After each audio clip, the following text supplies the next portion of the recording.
Hello students, 700 plus संभव है।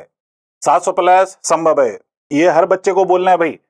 ये लेक्चर देखने से पहले हर बच्चे को अपने आप से बोलना है कि 700 प्लस संभव है। चलिए, तो इस लेक्चर में अपन जो डिस्कस करने वाले हैं वो क्या क्या डिस्कस करने वाले हैं सर? तो चलिए सर देखते हैं। पहला जो अपन डिस्कस करेंगे उसका नाम है इक्वेशन ऑफ मोशन, और फिर उसी से रिलेटेड है मोशन अंडर ग्रेविटी, या जिसको आप फ्री फॉल भी कह सकते हो, मोशन अंडर ग्रेविटी कह सकते हो। अल्टीमेटली ये दोनों ही इक्वेशन ऑफ मोशन ही है, और उस पे हम चीजों को पहले डिस्कस करेंगे, फिर उससे रिलेटेड जो क्वेश्चंस हैं, जैसा कि हम करते हैं, जो क्वेश्चंस हैं फिर उन क्वेश्चंस को सॉल्व करेंगे, डिस्कस करेंगे आपके साथ। तो चलिए बेटा स्टार्ट करते हैं equations of motion. Equations of motion. अब बेटा इस बात को सबसे पहले समझो कि हमें मालूम है कि मोशन में हमने एक चीज समझा था कि आपका जो मोशन हो सकता है वो ऐसा हो सकता है कि जिसमें वेलोसिटी कांस्टेंट हो। मतलब वेलोसिटी अगर कांस्टेंट होगी, एंड व्हेन आई से वेलोसिटी, इसका मतलब होगा वेलोसिटी का मैग्नीट्यूड एंड वेलोसिटी की डायरेक्शन, दोनों की बात कर रहा हूं। अगर if I am calling the velocity to be constant, इसका मतलब है वेलोसिटी की ना तो मैग्नीट्यूड में कोई चेंज आ रहा है, ना ही उसकी डायरेक्शन में कोई चेंज आ रहा है। तो उस केस में एक्सेलरेशन की वैल्यू 0 होती है, और ऐसे मोशन को अपन क्या कहते हैं? बोलिए क्या कहते हैं? नॉन एक्सेलरेटेड मोशन कहते हैं। कौन सा मोशन कहते हैं? नॉन एक्सेलरेटेड मोशन कहते हैं। बहुत बढ़िया सर, बहुत सुंदर, बहुत मजा आया, वारे वाह। लेकिन ऐसा मोशन जिसमें वेलोसिटी चेंज हो रही हो, either because of its magnitude और बिकॉज ऑफ इट्स डायरेक्शन, ऐसे मोशन को अपन कहते हैं एक्सेलरेटेड मोशन। कैसा मोशन? Accelerated motion. अब एक्सेलरेटेड मोशन में दो पॉसिबिलिटी हो सकती है, या तो आपका एक्सेलरेशन कांस्टेंट हो, या इन अदर वर्ड्स यूनिफॉर्म हो। तो ऐसे मोशन को हम कहेंगे यूनिफॉर्मली एक्सेलरेटेड मोशन। और अगर एक्सेलरेशन कांस्टेंट नहीं है तो उस केस में हम कहेंगे नॉन यूनिफॉर्मली एक्सेलरेटेड मोशन, या नॉन यूनिफॉर्म मोशन। क्लियर हो गई बात? चलिए भाई, बहुत बढ़िया। अभी इस पॉइंट को आपको समझना है कि जितने भी इक्वेशंस ऑफ मोशन है, 3 और प्लस एक और जिसको हम nth इक्वेशन ऑफ मोशन कहते हैं, ये जो भी इक्वेशंस ऑफ मोशन है ये सिर्फ और सिर्फ तभी एप्लीकेबल है when the acceleration is constant, या दूसरे शब्दों में कह लो यूनिफॉर्म। और बेटा यूनिफॉर्म को हम एक पर्टिकुलर इंस्टेंट के लिए कांस्टेंट ही मानते हैं, तो इसलिए परेशान मत होना। आइदर आई से यूनिफॉर्म एक्सेलरेशन और आई से कांस्टेंट एक्सेलरेशन, उसका एक ही मतलब है, मोर और लेस एक ही मतलब है, भी फिलहाल तो एक ही मतलब है। क्लियर हो गई बात? तो चलिए साहब, इक्वेशन ऑफ मोशन याद रखना है इस बात को। इक्वेशन ऑफ मोशन केवल और केवल तभी एप्लीकेबल है जब एक्सेलरेशन कांस्टेंट होगा। बहुत बढ़िया साहब। तो क्या क्या इक्वेशंस ऑफ मोशन है मेरे बच्चों? इक्वेशंस ऑफ मोशन क्या हैं? आइए इक्वेशंस ऑफ मोशन देखते हैं। आप सबको याद भी होगा, मेरे साथ साथ रिवाइज करते चलो। पहली equation of motion, v is equal to u plus a t. v is equal to u plus a t. v is equal to u plus a t. v का मतलब बोलो, v का मतलब फाइनल वेलोसिटी, u का मतलब initial velocity, a का मतलब acceleration, और t का मतलब time. Final velocity is equal to initial velocity plus of acceleration multiplied by time. कोई इशू है? अरे आता है अपने को एकदम पक्का? अरे हाँ ना बोलना पड़ेगा। बहुत बढ़िया। एक बात का ख्याल रखिएगा कि अगर आपकी बॉडी स्टार्ट हो रही हो रेस्ट से, देखो 3 टर्म को ध्यान दो। अगर आपसे कोई कहे कि पार्टिकल या बॉडी स्टार्ट्स फ्रॉम रेस्ट, कहां से स्टार्ट हो रही है? Starts from rest. रेस्ट से स्टार्ट हो रही है। अच्छा सर, रेस्ट से स्टार्ट हो रही है, तो इस केस में सीधी बात है इनिशियल वेलोसिटी क्या होगी? 0 होगी, आपको पता होगा। अच्छा बेटा, अगर वेलोसिटी इंक्रीज कर रही है, दैट मींस अभी तो हम सिंपली मैग्नीट्यूड ऑफ वेलोसिटी की बात कर रहे हैं, हम उसके डायरेक्शन की बात ही नहीं कर रहे हैं, because we are talking about motion in a straight line. तो अगर हमारी वेलोसिटी इंक्रीज कर रही है तो इस केस में अपन क्या कहेंगे? इस केस में हम कहेंगे कि एक्सेलरेशन हमारा पॉजिटिव है, मतलब पार्टिकल एक्सेलरेट हो रहा है, वेलोसिटी बढ़ रही है। अच्छा सर, इसी प्रकार से अगर मैं कह दूं वेलोसिटी डिक्रीज हो रही है, अगर particle is moving with decreasing velocity, तो इसका मतलब क्या होगा? इसका मतलब होगा कि एक्सेलरेशन हमारा निगेटिव है। आपने पढ़ा था लास्ट वाले लेक्चर में कि वेलोसिटी बढ़ेगी तो एक्सेलरेशन पॉजिटिव, वेलोसिटी घटेगी तो एक्सेलरेशन निगेटिव। इसका मतलब एक्सेलरेशन में पॉजिटिव साइन भी आ सकता है, निगेटिव साइन भी आ सकता है, तो आप ये भी कह सकते हो प्लस माइनस एटी भी चाहो तो लिख सकते हो। अरे लिख सकते हो, अरे जब एक्सेलरेशन पॉजिटिव होगा तो प्लस यूज करेंगे और अगर एक्सेलरेशन निगेटिव होगा तो माइनस यूज करेंगे, सीधी बात है। अच्छा, दूसरी चीज मेरा बच्चा, मेरा लाल, मेरा पीला, मेरा ब्लू, मेरा नीला, देखो दूसरी चीज S is equal to u t plus of half a t square. S is equal to u t plus half a t square. कोई कष्ट है? अरे हाँ ना बोलो। एस मतलब क्या है यहां पर, क्या है जल्दी बोलो? डिस्टेंस। क्या है? डिस्टेंस नहीं, एस का मतलब डिस्प्लेसमेंट है। क्या है मतलब? डिस्प्लेसमेंट। याद रखिएगा, एस डिस्टेंस नहीं है, डिस्प्लेसमेंट है, which can be equal to distance or which can not be equal to distance, which may or may not be equal to distance. Clear हो गई बात? भाई एस डिस्प्लेसमेंट है, डिस्टेंस नहीं है। ये डिस्टेंस के बराबर हो भी सकता है और नहीं भी हो सकता। अच्छा, तीसरी इक्वेशन जो आप जानते हो बचपन से, तीसरी इक्वेशन क्या है? V square is equal to u square plus of 2as plus of 2as। Again what is this s? बोलिए, एस क्या चीज है मेरे बच्चों? एस फिर से डिस्प्लेसमेंट है। क्या चीज है? एस फिर से क्या है? डिस्प्लेसमेंट है। U initial velocity, v final velocity और ए एक्सेलरेशन। क्लियर हो गई बात? भाई पहले हमने तीन फॉर्मूले पे चर्चा कर ली। अच्छा साहब, ये तीन इक्वेशंस ऑफ मोशन है। हाँ सर, ये तीन इक्वेशन ऑफ मोशन है। अब इसी से रिलेटेड मैं कुछ कुछ और पॉइंट्स बताऊंगा, फिर उसके बाद क्वेश्चंस पे आएंगे। Don't worry about that. आओ कुछ कुछ और बातें सीखें, उसके बाद हम nth इक्वेशन पे जाएंगे। हैव पेशेंस, हम सब करेंगे लेकिन वन बाय वन। राइट मेरा बच्चा? चल, अब हम आते हैं नेक्स्ट पॉइंट पे, विच इज के इस बात को समझिए कि डिस्प्लेसमेंट अगर एक्सेलरेशन कांस्टेंट हो। अब कुछ एडिशनल इंफॉर्मेशन, मेरा बेटा अगर एक्सेलरेशन है और एक्सेलरेशन कांस्टेंट है, और आपको पता ही है कि एक्सेलरेशन कांस्टेंट होगा तभी equation of motion upon use कर सकते हैं, अदरवाइज हम इक्वेशन ऑफ मोशन यूज नहीं कर सकते। क्लियर है? तो एक बात और याद रख सकते हो कि डिस्प्लेसमेंट अगर लिखना हो, आपको इनिशियल वेलोसिटी पता है, फाइनल भी पता है और टाइम भी पता है। तो डिस्प्लेसमेंट लिखना हो तो आप सिंपली लिख सकते हो v plus u divided by 2 multiplied by what? Multiplied bye t। ये भी लिख सकते हो आप। ये कब आप अप्लाई कर सकते हो डायरेक्टली?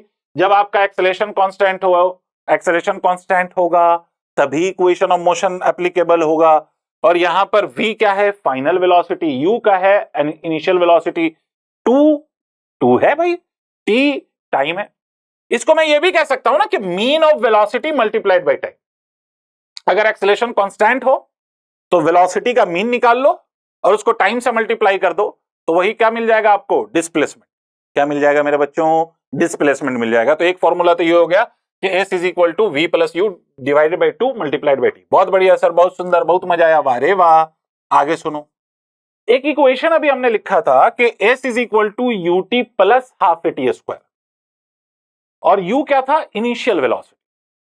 लेकिन अगर मान लो कि आपको फाइनल वेलोसिटी पता हो और आपको s is equal to u t plus half a t square लगाना है, क्या हम उस केस में लगा सकते हैं? s is equal to u t plus half a t square में u इनिशियल वेलोसिटी है। अगर इसी इक्वेशन को मुझे फाइनल वेलोसिटी के टर्म्स में लिखना हो तो कैसे लिखूंगा? तो याद रखिए, इसी इक्वेशन को अपन ऐसे भी लिख सकते हैं, we t minus of half a t square. मैं इसके डेरिवेशंस पे नहीं जा रहा हूं, एज ऑलवेज आपको पता है कि भाई डेरिवेशन अभी नहीं कर पाएंगे हम, लेकिन नहीं कर पाएंगे का मतलब है कि इस लिमिटेड टाइम पीरियड में मुश्किल काम है।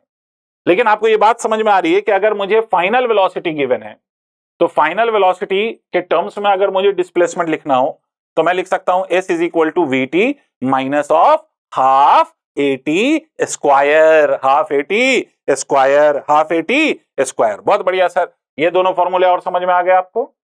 पक्की बात है एकदम? कोई दिक्कत, कोई परेशानी? बहुत बढ़िया। आओ और कुछ फॉर्मूले हम रिकॉल करते हैं। मतलब रिजल्ट्स बना रखा है हमने, फॉर्मूले का मतलब है कि रिजल्ट्स हमने बना रखा है, और ये रिजल्ट्स पे बात कर लेते हैं। आओ कुछ और रिजल्ट समझाता हूं। अगर मान लो कि मैं आपसे कहूं, ये अपने आप में क्वेश्चन है जो मैं अभी बता रहा हूं आपको, जिसको मैं रिजल्ट के फॉर्म में कन्वर्ट किया है मैंने।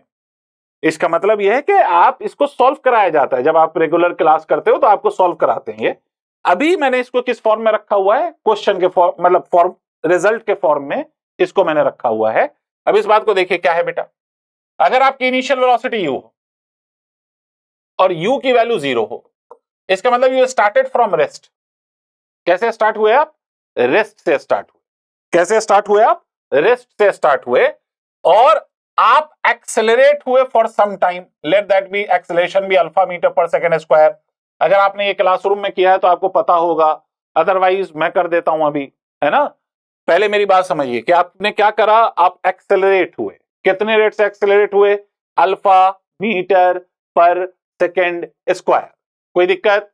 उसके बाद आप एक्सेलरेट होने के बाद कुछ टाइम तक आप एक्सेलरेट हुए, उसके बाद you started retarding at a rate of beta metre per second square. कितने से स्टार्ट हुए रिटार्ड करना, beta metre per second square, कोई दिक्कत, अरे हाँ ना बोलो। एंड फाइनली यू स्टॉप, फिर से समझिएगा, मैंने कहा इनिशियल वेलोसिटी 0 है, मतलब you started from rest and you accelerated at a rate of alpha metre per second square for some time, then retard हुए आप किस रेट से, beta metre per second square से, और तब तक रिटार्ड हो रहे हैं जब तक आपकी फाइनल वेलोसिटी 0 नहीं हो गई।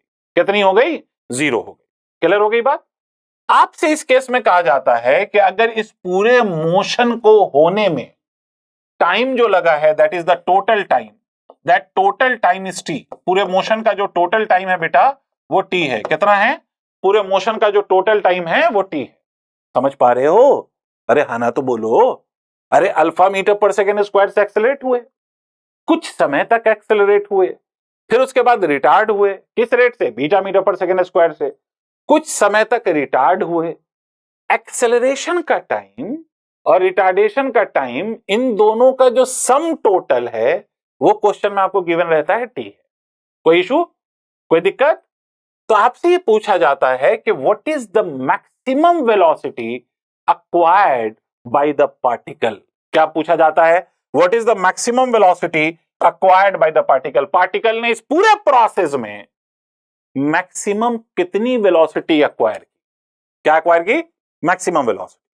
क्यों ऐसा पूछते हैं, कि ऑब्वियस सी बात है बेटा कि इनिशियल वेलोसिटी 0 है, आप पहले एक्सेलरेट हो रहे हो, तो एक्सेलरेट हो रहे हो मतलब आपकी वेलोसिटी बढ़ रही है, बढ़ते बढ़ते बढ़ते बढ़ते बढ़ते एक वैल्यू पे पहुंची। इसके बाद आपने क्या किया, इसके बाद रिटार्डेशन हुआ। तो रिटार्डेशन होगा तो वेलोसिटी क्या होगी, बढ़ेगी घटेगी, अरे बढ़ेगी घटेगी, घटेगी। तो आपकी पहले वेलोसिटी बढ़ी, फिर उसके बाद डिक्रीज हो रही है, और डिक्रीज होते होते कितनी हो गई, 0। तो आपसे कहते हैं कि भाई मैक्सिमम वेलोसिटी कितनी होगी, तो ऑब्वियस सी बात है मैक्सिमम वेलोसिटी तभी अक्वायर करोगे ना जब आप एक्सेलरेट कर रहे थे। तो यहां तक आपने एक्सेलरेट किया है, यहां के बाद आप रिटार्ड कर रहे हैं, तो मैक्सिमम वेलोसिटी तो यहीं पे आपने अक्वायर किया होगा। अरे पक्की बात है एकदम, मैक्सिमम वेलोसिटी आपने कहां अक्वायर किया होगा, तो ऑब्वियस सी बात है यहीं तक अक्वायर किया होगा। कोई दिक्कत वाली बात है, एकदम पक्का है। तो ये जो मैक्सिमम वेलोसिटी अक्वायर्ड होती है, ये मैक्सिमम वेलोसिटी होती है मेरा बेटा, मेरा लाल, v maximum is equal to alpha beta t divided by alpha plus beta, alpha beta t divided by alpha plus beta, alpha beta t divided by alpha plus beta. This is the maximum velocity which is acquired. मगर ये कब use करोगे, जब आपसे कहा जाए कि पहले आप एक्सेलरेट कर रहे थे, फिर आप वहां के बाद रिटार्ड करने लगे, आपने रेस्ट से स्टार्ट करा था और फिर रेस्ट में आ गए, मगर इस प्रोसेस के थ्रू। तो इस केस में जो मैक्सिमम वेलोसिटी अक्वायर होती है वो कितनी होती है, जल्दी बोलो, कितनी होती है, कितनी होती है, alpha beta t divided by alpha plus beta. I hope आपको मेरी बात समझ में आ गई, एकदम पक्की बात है, अरे हाँ ना बोलना पड़ेगा। चलो भाई बहुत बढ़िया। इसके बाद एक दो बातें और देखिए, एक आध और रिजल्ट देखिए, फिर एनथ इक्वेशन पे भी हम चर्चा करेंगे। Have patience. सर देखिए नेक्स्ट पॉइंट, अगर मान लो कि मैं आपसे कहूं कि कोई एक पार्टिकल है, क्लियर है बेटा, कोई एक पार्टिकल है, हाफ ऑफ द डिस्प्लेसमेंट में उसकी वेलोसिटी u है, कितनी है, u है, और ये एक्सेलरेट कर रहा है। हाफ ऑफ द डिस्प्लेसमेंट कहने का मतलब है कि इसकी जो इनिशियल वेलोसिटी है वो कितनी है मेरा बेटा, u है। कोई दिक्कत वाली बात है, इनिशियल वेलोसिटी कितनी है, u है। आधे डिस्प्लेसमेंट पर इनिशियल वेलोसिटी कितनी है, u है। क्या मतलब है इसका, इसका मतलब है कि अगर ये डिस्प्लेसमेंट d है बेटे, तो नेक्स्ट हाफ जो होगा वो भी तो d होगा। अरे पहला हाफ डिस्प्लेसमेंट d है, तो दूसरा हाफ डिस्प्लेसमेंट भी कितना होगा, d होगा। इनिशियल वेलोसिटी u है, फाइनल वेलोसिटी v हो जाती है, और आपसे फिर से कहा जा रहा है कि एक्सेलरेशन कांस्टेंट है। कितना है एक्सेलरेशन, तो एक्सेलरेशन फिर से सर हमारा कितना है, कांस्टेंट। इनिशियल वेलोसिटी u है, फाइनल वेलोसिटी v हो जाती है। आपसे कोई पूछे कि what is the velocity at mid point of the path, मतलब इस मिड पॉइंट पे आपकी वेलोसिटी कितनी है, ये भी एक रिजल्ट के तौर पे आप याद रख सकते हो। मिड पॉइंट पे आपकी वेलोसिटी कितनी है, आपकी फाइनल वेलोसिटी नहीं पूछ रहा, वो कहां पे पूछ रहा है, मिड पॉइंट। तो याद रखिएगा कि जो मिड पॉइंट पे वेलोसिटी आती है बेटा, वो होती है under root of v square plus of u square divided by 2, v square plus of u square divided by 2, v square plus of u square divided by 2। कब? जब आपका एक्सेलरेशन कांस्टेंट हो, आपकी इनिशियल वेलोसिटी u हो, ठीक है, final velocity v हो, तो उस केस में मिड पॉइंट पे जो वेलोसिटी होगी वो होगी under root v square plus of u square divided by 2। Any issue? एकदम पक्की बात है, कोई दिक्कत है? यहां तक बात समझ में आई है? तो ये रिजल्ट्स आप याद रख सकते हो, है ना, ये रिजल्ट्स आप याद रख सकते हो। अपन क्वेश्चन पे आएंगे अभी, डोंट वरी अबाउट दैट, मगर ये रिजल्ट्स आप याद रख सकते हो। चलो आगे बढ़ते हैं। बेटा बात समझ आ रही है? अरे पक्की बात है, आगे बढ़ते हैं। क्लियर है? अब देखिए एक चीज और होती है जिसको हम nth इक्वेशन कहते हैं, nth इक्वेशन ऑफ मोशन। मैं ये पहले आपको समझाना चाहूंगा। nth इक्वेशन ऑफ मोशन, बच्चा ये रट जरूर लेता है कि nth इक्वेशन, ये रट लेता है, लेकिन उसको ये बात फील नहीं होती कि nth का मतलब क्या है भाई, what is the meaning of nth, या इस इक्वेशन को लगाना कब है, ये बात उसको फील नहीं होती, मगर वो रट लेता है। आप में से भी बहुत सारे बच्चों को ये nth इक्वेशन याद होगा, ये भी पता होगा nth इक्वेशन का मतलब डिस्प्लेसमेंट एट nth सेकंड, लेकिन इसका मतलब क्या है, इसका फील क्या है, वो बात समझो, और कब लगा सकते हैं हम इसको, वो भी समझो। फिर से मेरी बात सुनना ध्यान से। मेरे बच्चे, अगर मैं आपसे कहूं फर्स्ट सेकंड, दो बातों में फर्क है। मैं आपसे कहूं 1 सेकंड और मैं आपसे कहूं फर्स्ट सेकंड, तो ये दोनों की मीनिंग अलग है। 1 सेकंड का मतलब हुआ कि स्टार्टिंग फ्रॉम 0 टिल 1 सेकंड, ये मतलब हुआ, और फर्स्ट सेकंड का मतलब हुआ 0 और 1 के बीच का 1 सेकंड। सर कौन सी बड़ी बात हो गई, 1 सेकंड और फर्स्ट सेकंड तो सेम ही आया ना। चलो इसी बात को बदलते हैं। मैं आपसे कहूं 3 सेकंड और मैं आपसे कहूं 3rd सेकंड, अब क्या हुआ सर? तो बात समझिएगा, फर्क अब समझ आएगा। 3 सेकंड्स का मतलब हुआ 0 से स्टार्ट करो and in total of 3 second, 0 से पूरा टाइम कितना, 3 सेकंड, मतलब यहां पे टोटल टाइम है 3 सेकंड, 0 से लेकर 3 तक। और 3rd सेकंड का क्या मतलब है? तो 3rd सेकंड का मतलब है सेकंड सेकंड, मतलब दूसरा सेकंड और तीसरा सेकंड, 2 सेकंड्स और 3 सेकंड के बीच का 1 सेकंड। नहीं आया, नहीं आया, फिर से सुनिए, फिर से सुनिए। 3rd का मतलब हुआ 2 और 3 के बीच का 1 सेकंड, नहीं आया भाई। 3rd का मतलब हुआ 2 और 3 के बीच का 1 सेकंड। अच्छा इसी प्रकार से अगर मैं कहूं 4th, तो 4th का मतलब हुआ, ध्यान से समझिएगा, 4th का मतलब हुआ 1 सेकंड, फिर से 1 सेकंड है, मगर किसके बीच का, 3 और 4 के बीच का।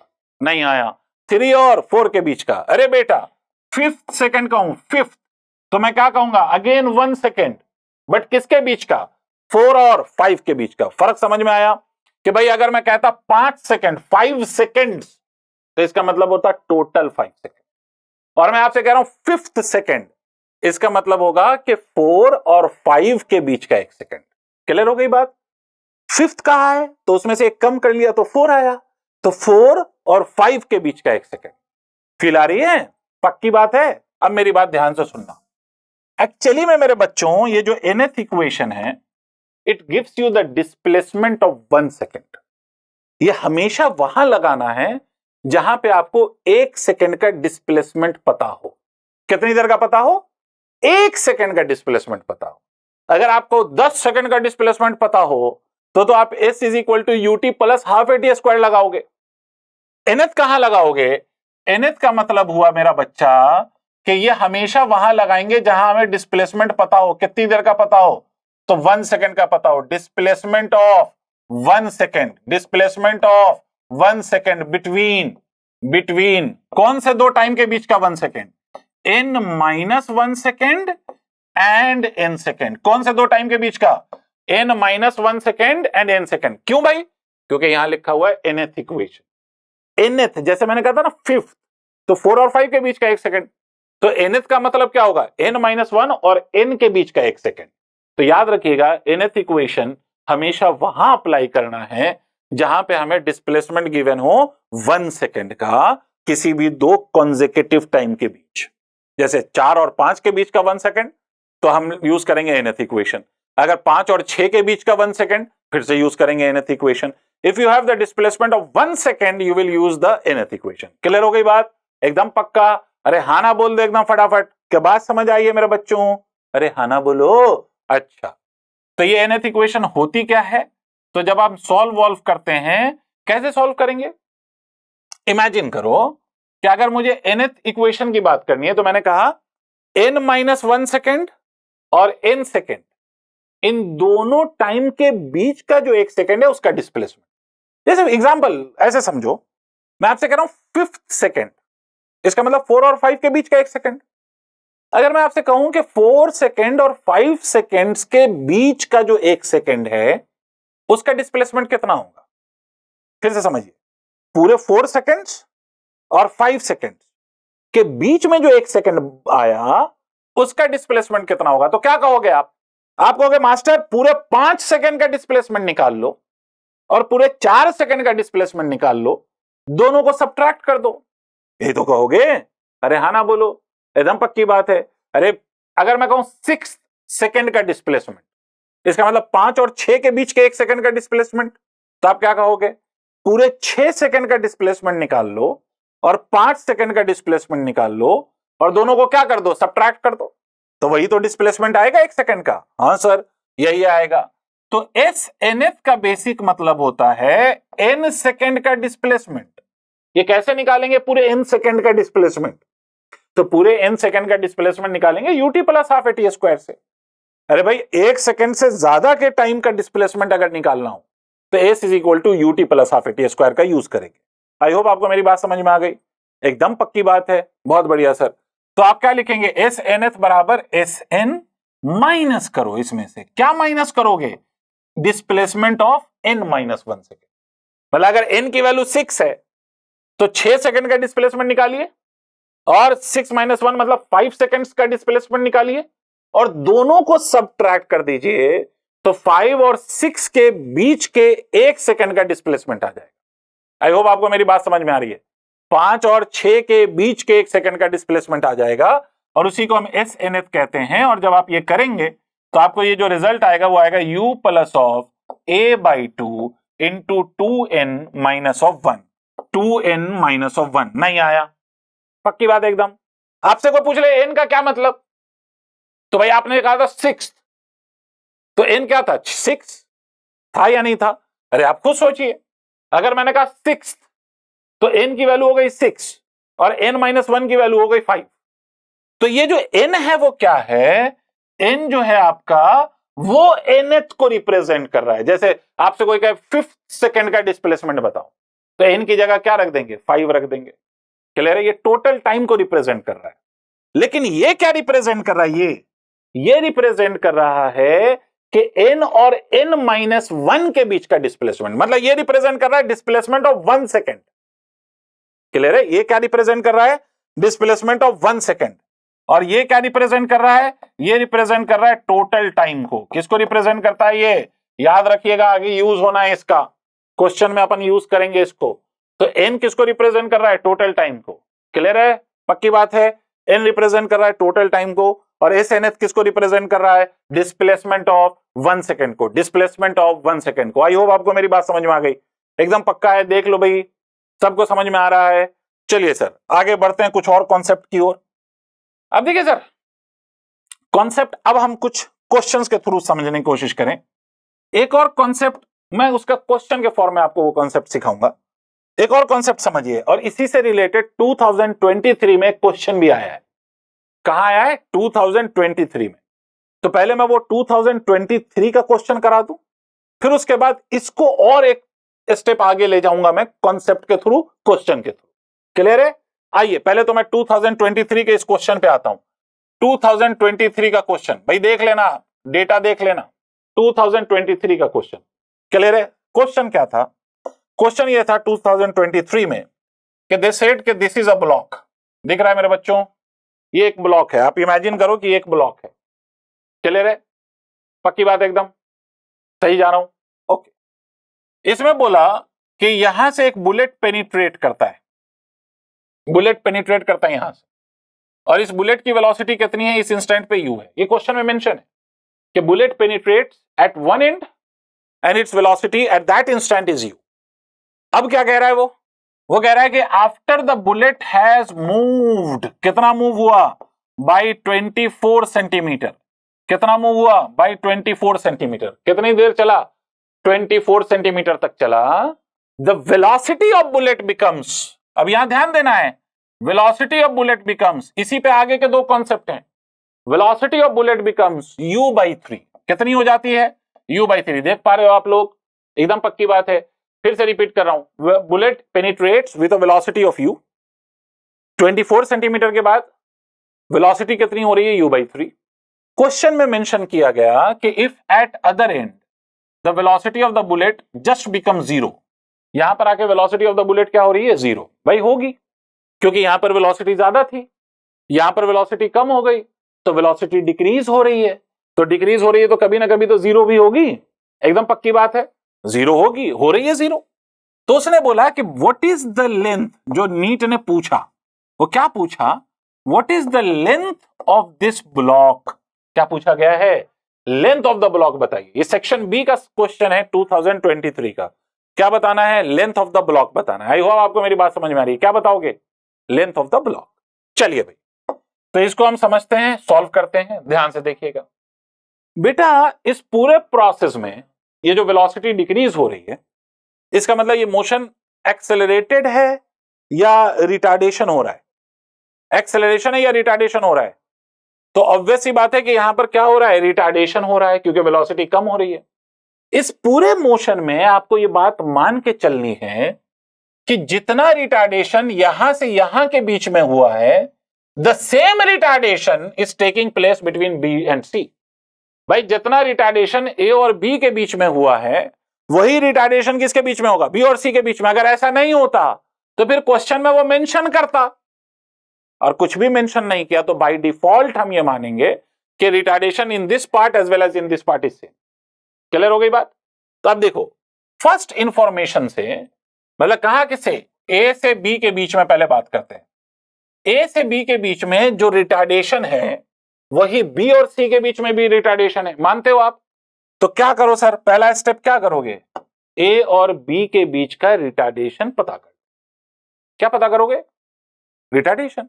क्यों पता करोगे, क्योंकि सर अगर मुझे ये रिटार्डेशन पता चल गया तो यही रिटार्डेशन यहां भी होना है, और यहां पर मुझे इनिशियल वेलोसिटी पता है, मुझे फाइनल पता है, रिटार्डेशन पता चल जाएगा तो मैं ये डिस्प्लेसमेंट निकाल पाऊंगा या नहीं। अरे एक बार हाँ ना बोल दो बेटे, एकदम पक्की बात है, कोई तकलीफ वाली बात। तो चलो कौन सी इक्वेशन लगाएं, फटाफट बोलो तो, कौन सी इक्वेशन लगाएं। पूरे क्वेश्चन में एक ही इक्वेशन काम आएगी, and that equation is equal to v square is equal to u square plus of 2as। इस इक्वेशन का यूज होगा बेटा। सोच के देखो, यहां पर आपको इनिशियल पता है, यहां फाइनल पता है, आपको डिस्प्लेसमेंट पता है, ए निकालना है तो भी इसी को यूज करो। यहां पर इनिशियल पता है, यहां पर फाइनल पता है, ये क्या है मुझे नहीं पता, ये अगर निकल जाए तो मुझे पूरे ब्लॉक की लेंथ पता चल जाए, तो इसको भी निकालने के लिए मुझे यही इक्वेशन यूज करना है।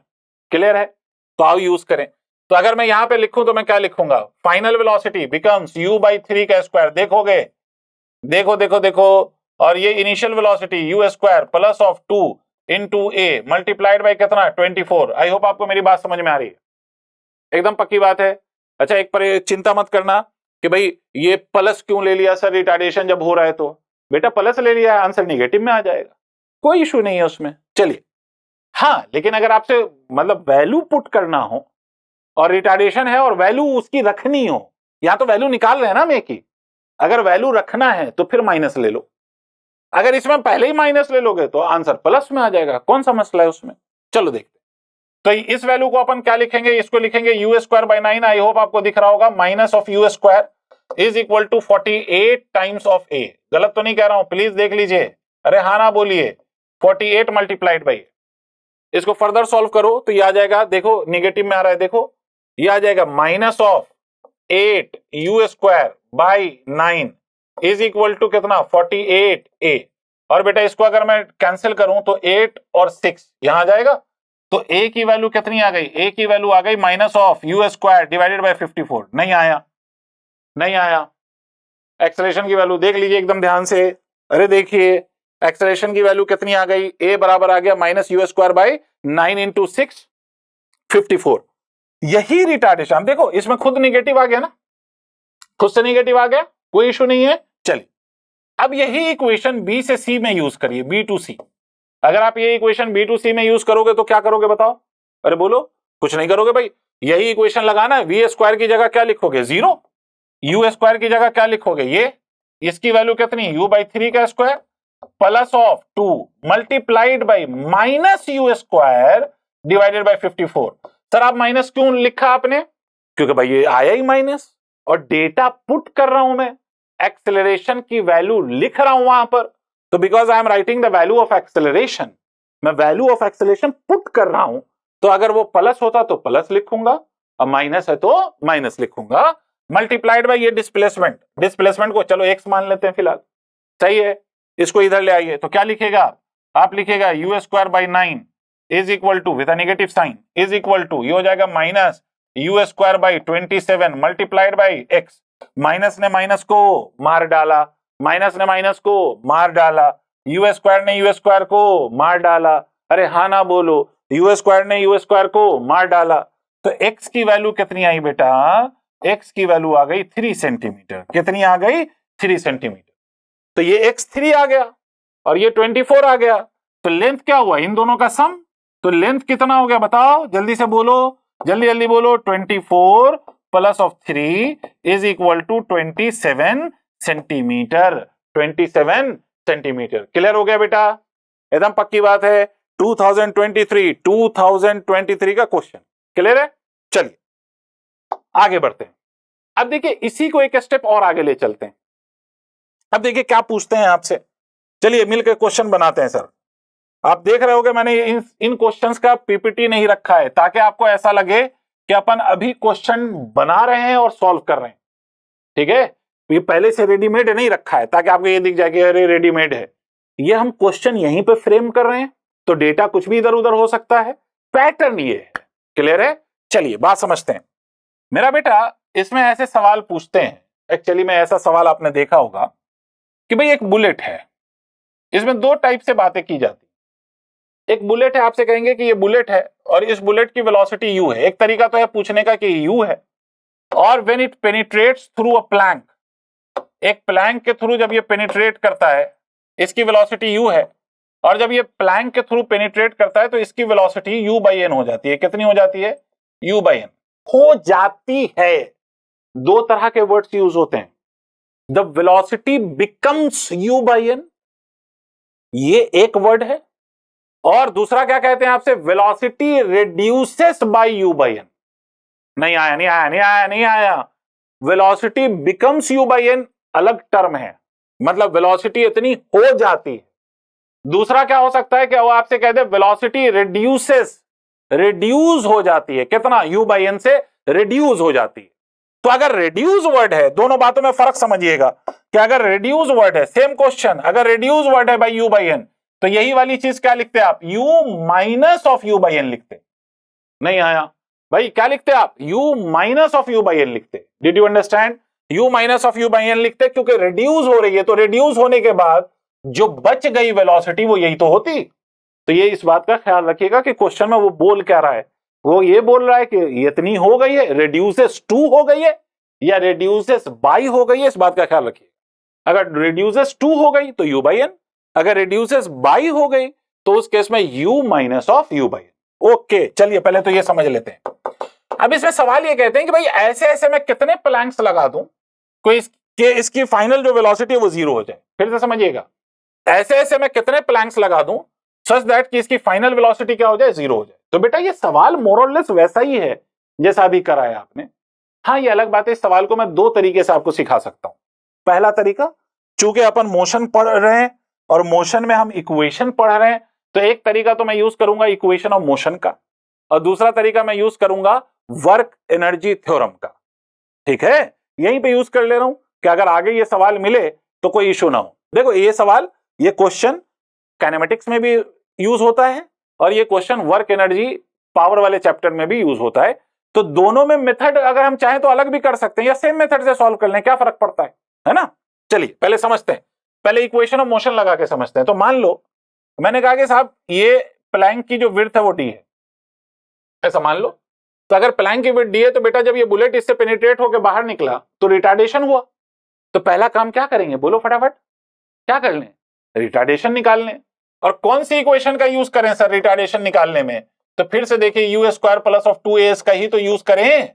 अरे क्यों करोगे, क्योंकि आपको फाइनल वेलोसिटी पता है, आपको इनिशियल पता है, और ये एक प्लैंक की थिकनेस पता है। पता नहीं है मतलब हमने माना है, अल्टीमेटली इसको हमें रिमूव करना होगा, वो हो जाएगा, मगर अभी हमने मान लिया है तो इसको यूज करेंगे। तो देखिए फाइनल वेलोसिटी की जगह आप क्या लिखोगे, u बाई एन का स्क्वायर, एम आई करेक्ट, और initial velocity u square plus of 2 into a हमें निकालना है इंटू डी। इसको इधर ले आइए तो u square by n square, am I correct, अरे हाँ ना बोलो, minus of u square is equal to 2ad लिख सकता हूं, पक्की बात है, एकदम एकदम पक्का। तो इसको मैं फर्दर और क्या लिख सकता हूं, देखो तो इसको मैं ऐसे भी लिख सकता हूं, u square minus of n square u square, correct है बेटा, divided by twice of a multiplied by n square, this is equal to d। अरे हाँ ना बोलना पड़ेगा यार, पक्की बात है, देख लो कैलकुलेशन सही है भाई, u square minus of n square u square divided by 2an square is equal to d। Actually में हमें a चाहिए तो हम a निकाल लेते हैं, d नहीं। a की वैल्यू कितनी हो जाएगी, a चाहिए तो इसको हम कितना लिखेंगे, 2n square multiplied by d, सही है बेटा, अरे एकदम पक्की बात है, अरे हाँ ना बोलना पड़ेगा, एकदम सही है। चलो अब हमसे कहता है सवाल में आगे कि कितने ऐसे ऐसे प्लैंक्स में यूज करूं so that velocity of the bullet become 0। तो आप देखिए अगले पार्ट पे चलते हैं। मान लीजिए कि मैंने ऐसे ऐसे x number of planks use करे, कितने, मान लीजिए let x planks are there, ये कितने प्लैंक हैं, let x planks are there, ये प्लैंक्स कितने हैं, x हैं, let x planks are there. अब इस x प्लैंक्स की अगर मैं बात करूं तो यहां पर इनिशियल वेलोसिटी कितनी u, फाइनली कितना करना है 0, और ये पूरी थिकनेस कितनी हो जाएगी भाई, एक का आपने d माना है तो x प्लैंक्स का कितना होगा, x मल्टीप्लाइड बाई d। अरे सही है, एकदम पक्की बात। और मैंने अभी आपसे क्या कहा था कि ऐसे क्वेश्चन में आपको एक बात का ख्याल करना है कि ऐसे क्वेश्चन में आपको क्या करना है, रिटार्डेशन चाहे एक हो या बहुत सारे हो, retardation through out the system आपको सेम मानना है। कितना मानोगे, सेम मानोगे। चलो भाई बहुत बढ़िया सर, फिर से इसी इक्वेशन का यूज करो, तो क्या लिखोगे, फाइनल वेलोसिटी 0, सही है, फाइनल वेलोसिटी 0, इनिशियल की value u square plus of 2 multiplied by a, put this value of a की वैल्यू लिखेंगे आप, तो आप क्या लिखेंगे, u square multiplied by 1 minus of n square divided by कितना बेटा, divided by twice of n square multiplied by d, correct है बेटा, अरे एकदम पक्का है बेटा, मल्टीप्लाइड बाई ये क्या लिखा मैंने, u square plus of 2 into a multiplied by displacement, what is the value of displacement, अरे फटाफट बोलिए, x इंटू डी होगा, यानी यहां से यहां तक, एकदम सही है, एकदम पक्का है। चलिए साहब यहां से 2 से 2 कैंसिल हो जाएगा, अरे हाँ ना बोलो, 2 से 2 सन्नाटा, एकदम पक्का। अच्छा साहब देखो d से d भी कैंसिल हो रहा है क्या, अरे हो रहा है, हमने बोला था ना d हमने अज्यूम करा है, बट फाइनल रिजल्ट में d कैंसिल हो जाएगा, ये खुद ही रिमूव हो जाएगा। इसको इधर ले आओ तो ये हो जाएगा माइनस u स्क्वायर, यहां से आपने 2 से 2 कैंसिल कर दिया, d से d कैंसिल कर दिया, तो ये कितना होगा, x multiplied by u square into 1 minus of n square divided by what, divided by n square, u square से u स्क्वायर कैंसिल, अरे हाँ ना बोलो, पक्की बात है एकदम, ये भी कैंसिल हो गया। तो x की वैल्यू कितनी आई, गौर करो, x की वैल्यू हो गई minus of n square divided by 1 minus of n square, या इसको फर्दर मैं ऐसे लिख सकता हूं, x is equal to n square divided by n square minus of 1, minus of 1। अब अनडाउटेडली ये रिजल्ट है, लेकिन इस रिजल्ट को याद रखना कठिन काम है, इसलिए मैंने पूरा प्रोसेस समझाया है। आप सारे रिजल्ट नहीं याद रख सकते ना, तो इसलिए आप कुछ प्रोसेस अगर याद रख लें तो अच्छी बात है, और दूसरी बात अगर आप ये रिजल्ट याद रख पाओ तो वेल एंड गुड, लेकिन इसमें ख्याल रखिएगा कि मैंने यहां पर velocity reduces to u n किया है, क्लियर है, रिड्यूसेस बाय एन हो जाए, मतलब आपसे कोई कह दे कि velocity has reduced by u by n, तो आप क्या लिखते, इनिशियल लिखते और माइनस u बाय n करते, तो वहां पर रिजल्ट कुछ और आता है, ठीक है, वहां पर रिजल्ट आता है n/2n-1। अगर इसी ये देख लिया आपने, अब इसको दूसरे मेथड से मैं सॉल्व करूंगा, मगर एक बात और समझ लो पहले। अगर इसी प्लैंक के केस में, किस केस में, इसी प्लैंक के केस में, फटाफट देखिएगा, इसी प्लैंक के केस में, इसी प्लैंक के केस में अगर आपसे वो कहता कि ये वेलोसिटी यहां पे u है, ये वाली जो वेलोसिटी है वो u है, और यहां पर वेलोसिटी u/n से रिड्यूस हो जाती है, मतलब यहां की velocity u minus of u/n हो जाती है after it penetrates through one plank. तो यही रिजल्ट अगर आप निकालते कि how many such planks are required to bring the bullet at rest, तो इस केस में यही आंसर कितना आता, अभी बोला था मैंने, कितना आता भाई, कितना आता, तो ये n/2n-1, ये ऐसा रिजल्ट आता। ठीक है, कैसे सॉल्व करते हैं, ऐसे ही सॉल्व कर सकते थे। क्लियर है बेटा, एकदम पक्की बात है, कोई कष्ट है इसमें, एकदम सही जा रहा है। चलो, तो खैर रिजल्ट आप कैसे ला सकते हो ये मैं आप पे छोड़ रहा हूं, इसलिए मैंने इरेज किया है। आप इसको सॉल्व करेंगे और करके देखेंगे कि ये रिजल्ट क्या आ रहा है। क्लियर है, चलिए आगे बढ़ते हैं। इसी का मैं दूसरा मेथड यहां पे आपको समझा रहा हूं जो अभी मैंने करा है। मैंने अभी आपसे कहा था ना कि दो मेथड लगा सकते हैं। इस मेथड को समझने के लिए, और मैं एक्सपेक्ट करके चल रहा हूं कि आपने वर्क एनर्जी थ्योरम कभी ना कभी जीवन में पढ़ा है। ये वेलोसिटी u है, ये वाली वेलोसिटी u/n हो गई, ये हमने अपने मन से क्या मान लिया था, d मान लिया था, और एक बार हाँ ना बोल दो। अब मेरी बात समझो बेटा, वर्क एनर्जी थ्योरम अगर आपने सुना है तो work done by the resistive force is equal to change in kinetic energy होता है। आपने पढ़ा होगा, पढ़ा है, अरे बेटा होता है ना, work done by all the forces is equal to change in kinetic energy. Bullet पे कौन फोर्स वर्क कर रहा है, तो इस प्लैंक के अंदर का जो रेजिस्टिव फोर्स है वही तो वर्क कर रहा है। इस प्लैंक के अंदर का जो रेजिस्टिव फोर्स है वही वर्क कर रहा है। तो अपन क्या कह सकते हैं, गौर करिएगा, ध्यान दीजिएगा कि यहां पर अगर मैं लिखूं चेंज इन काइनेटिक एनर्जी, ध्यान दीजिएगा, तो क्या मैं ऐसे लिख सकता हूं, half into mass. Don't worry about the mass, mass will finally get cancelled out. मैंने अपने मन से मास m मान लिया है, मगर वो कैंसिल हो जाएगा। चेंज इन काइनेटिक एनर्जी मतलब final kinetic energy minus of initial kinetic energy. तो क्या लिखेगा, हाफ m इंटू u/n का square minus of half into m into u का square. This is equal to कितना, वर्क डन। वर्क डन क्या होता है, फोर्स इंटू डिस्प्लेसमेंट, एकदम पक्की बात है। तो force into displacement F multiplied by d। ये F कौन सा है, जो प्लैंक लगा रहा है, किस पे लगा रहा है, बुलेट पे लगा रहा है, तो ये वो F है। अगर आप इसका माइनस साइन ले लोगे, यहां पर कौन सा साइन ले लोगे, जल्दी जल्दी बोलो, ये F इधर है, याद रहे ये F किधर है, इस तरफ है, और डिस्प्लेसमेंट किधर है, इस तरफ है। तो वर्क डन बराबर क्या होगा, जल्दी बोलिए, वर्क डन पॉजिटिव या निगेटिव, तो निगेटिव। ये एक इक्वेशन हो गई, अरे हाँ ना बोलिए। अब ऐसे ही अगर मान लीजिए कि इफ वी हैव, पहली इक्वेशन हो गई, तो इसके आगे का इक्वेशन देखिए।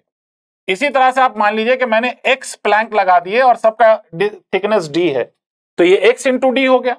अरे पक्की बात है, यहां पर वेलोसिटी u है, यहां पर फाइनल वेलोसिटी 0 है। तो अब आप क्या लिखोगे, final kinetic energy minus of initial kinetic energy, ठीक है, हाफ mu स्क्वायर। पक्की बात है बेटा, एकदम सही जा रहा हूं। This will be equal to what, तो this will be equal to minus of f multiplied by, अब जो डिस्प्लेसमेंट है वो x इंटू डी है। कितनी है, x इंटू डी है। क्लियर हो गई बात। अब आप गौर करो, यहां से एफ डी की जो वैल्यू है, या आप यूं कह सकते हो एफ डी की वैल्यू यहां से यहां रख सकते हैं, गौर करिए, माइनस ऑफ एफ डी की वैल्यू यहां रख सकते हैं, हाँ बिल्कुल रख सकते हैं। और माइनस ऑफ एफ डी की वैल्यू आप लिखेंगे तो क्या लिखेंगे, देखिए minus of half m u square, ठीक है, this is equal to x as it is रहने दीजिए, माइनस एफ डी की वैल्यू यहां से लिख दीजिए। तो आप क्या लिखेगा, half m into u by n का square minus of half m u square लिख सकते हो, एकदम पक्की बात है, ऐसा लिख दो, सही है। तो आप क्या कर सकते हो, हाफ एम से हाफ एम कैंसिल कर दो। तो हमें निकालना क्या है सर, तो हमें निकालना था एक्स, तो एक्स की वैल्यू लिखूं तो क्या लिखूंगा, ऊपर देखिए माइनस ऑफ यू स्क्वायर, सही है बेटा। बाकी ये पूरा टर्म डिनोमिनेटर में ले आओ, किधर ले आओगे, डिनोमिनेटर में ले आओ। अच्छा, यहां u बाई एन का square minus of u square है, अगर मैं माइनस कॉमन ले लूं और ये वाला माइनस काट दूं, तो माइनस कॉमन लेके माइनस काटूंगा तो ये वाला रिजल्ट क्या आ जाएगा, देखो ये वाला रिजल्ट क्या आ जाएगा, u square minus of u square by n square लिख सकता हूं। अरे बेटे जल्दी बोलना है मेरा बच्चा, u square by n square लिख सकता हूं। गौर कीजिए, अरे एकदम पक्का, अरे एकदम सही। ओ हो सर, बहुत मजा आ रहा है सर, बहुत बढ़िया सर। तो यहां से यू स्क्वायर, यहां पे यू स्क्वायर कॉमन ले लिया, ये 1 माइनस ऑफ 1 बाई एन का स्क्वायर हो गया, एकदम पक्का। यू स्क्वायर से यू स्क्वायर कैंसिल। देख लो, एकदम अच्छे से देख लो भाई। इसको अगर मैं ये सिंप्लीफाई करूं तो इसको मैं लिख सकता हूं 1 अपॉन 1, ये ऐसे लिख सकते हो, n square minus of 1 divided by n square. तो ये x की वैल्यू क्या हो गई, देखो n square upon n square minus of 1। अरे हाँ ना बोलिए, अरे एकदम पक्की बात है, अरे एकदम सही है। यहां देखिए result, n square upon n square minus of 1, और यहां पे भी रिजल्ट कितना आया, n square upon n square minus of 1। तो क्या बेटे, अब ऐसे सवाल हम कर सकते हैं, चाहे वो मेथड कोई सा हो, काइनेमेटिक्स की इक्वेशन हो या वर्क एनर्जी थ्योरम हो, हम दोनों मेथड से ये क्वेश्चन सॉल्व कर सकते हैं। ठीक है भाई, कॉन्फिडेंस आ गया, एकदम पक्की बात है, कॉन्फिडेंस आ गया। चलो भाई, बहुत बढ़िया सर, बहुत सुंदर, बहुत मजा आया, वाह रे वाह। अब देखिए सर, नेक्स्ट कॉन्सेप्ट पे हम चलते हैं जिसका नाम है मोशन अंडर ग्रेविटी।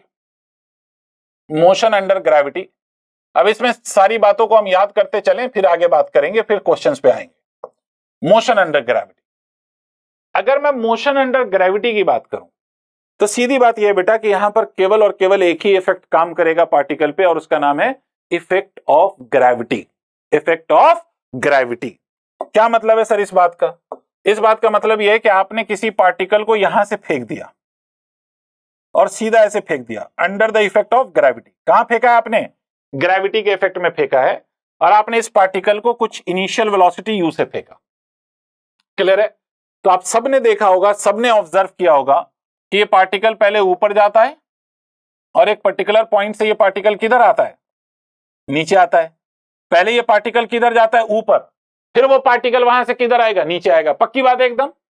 बेटा होता क्या है, जब ये पार्टिकल ऊपर जा रहा है तो धरती माता किधर खींचेगी?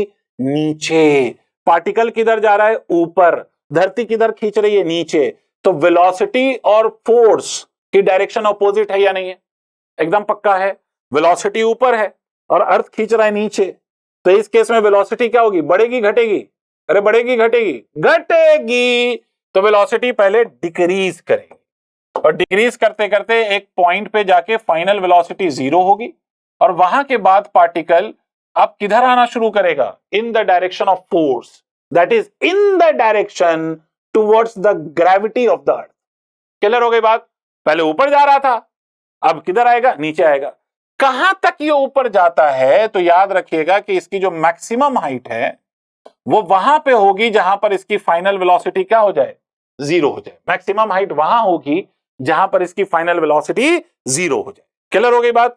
याद रखिएगा, हाइट हम बहुत ज्यादा नहीं ले रहे हैं, तो हमारे जो ग्रेविटी है ना, एक्सेलरेशन ड्यू टू ग्रेविटी, जो अर्थ जिस एक्सेलरेशन से किसी भी ऑब्जेक्ट को अपनी ओर खींचता है, वो acceleration due to gravity near the surface of the earth हमेशा कांस्टेंट मानी जाती है। हाँ, अगर वो हाइट बहुत ज्यादा हो जाए तो फिर ग्रेविटी बदलती है, आपने पढ़ा होगा, लेकिन अभी near the surface of the अर्थ है तो वहां पर ग्रेविटी कांस्टेंट रहेगी। और ग्रेविटी की वैल्यू क्या लिखेंगे हम? तो याद रखिए, पहली बात, एक्सेलरेशन जो है वो एक्सेलरेशन ड्यू टू ग्रेविटी के बराबर होगा, और ये हम अपने साइन कन्वेंशन के लिए ये हमेशा निगेटिव लेंगे। कैसा लेंगे बेटा? निगेटिव। निगेटिव क्यों ले रहे हो मास्टर? हमने तो कुछ और पढ़ा था। तो याद रखिएगा कि बेटा एक्सेलरेशन वेक्टर क्वांटिटी है। कैसी क्वांटिटी है? वेक्टर। Vector has direction. तो मैंने क्या करा हुआ है, मैं ऐसे केस में पहले ही डिफाइन कर देता हूं कि भाई अपवर्ड डायरेक्शन में पॉजिटिव है, और ये जो डाउनवर्ड डायरेक्शन है, ये डाउनवर्ड डायरेक्शन हमारा निगेटिव है। याद रखिएगा। तो anything which is in the upward direction will be positive, and anything which is in the downward direction वो हमारे लिए क्या होगा? वो हमारे लिए निगेटिव होगा। क्लियर हो गई बात? वो हमारे लिए क्या होगा? निगेटिव होगा। तो एक्सेलरेशन ड्यू टू ग्रेविटी, चाहे पार्टिकल ऊपर जाए या पार्टिकल नीचे आए, एक्सेलरेशन ड्यू टू ग्रेविटी आपको पता है कि हमेशा किधर लगती है? डाउनवर्ड। किधर लगती है? डाउनवर्ड। ऐसा थोड़ी है कि पार्टिकल ऊपर जाएगा तो अर्थ नीचे खींचेगा, और पार्टिकल नीचे आ रहा होगा तो अर्थ ऊपर लगने, फोर्स ऊपर लगाने लगेगा। नहीं होता ना। तो एक्सेलरेशन ड्यू टू ग्रेविटी की डायरेक्शन हमेशा डाउनवर्ड है, और डाउनवर्ड डायरेक्शन को हमने निगेटिव माना है, तो एक्सेलरेशन की वैल्यू हमेशा हम g के साथ माइनस साइन लगाएंगे। क्या कौन सा साइन लगाएंगे? Minus sign. लेकिन हैविंग सेड दैट, एक बात और याद रखो कि वेलोसिटी भी तो वेक्टर है। अगर वेलोसिटी की डायरेक्शन अपवर्ड है तो इस वेलोसिटी के साथ प्लस साइन लगाएंगे according to the convention that I have assumed. Convention क्या है मेरा कि ऊपर की डायरेक्शन में सब कुछ पॉजिटिव, नीचे की डायरेक्शन में सब कुछ निगेटिव।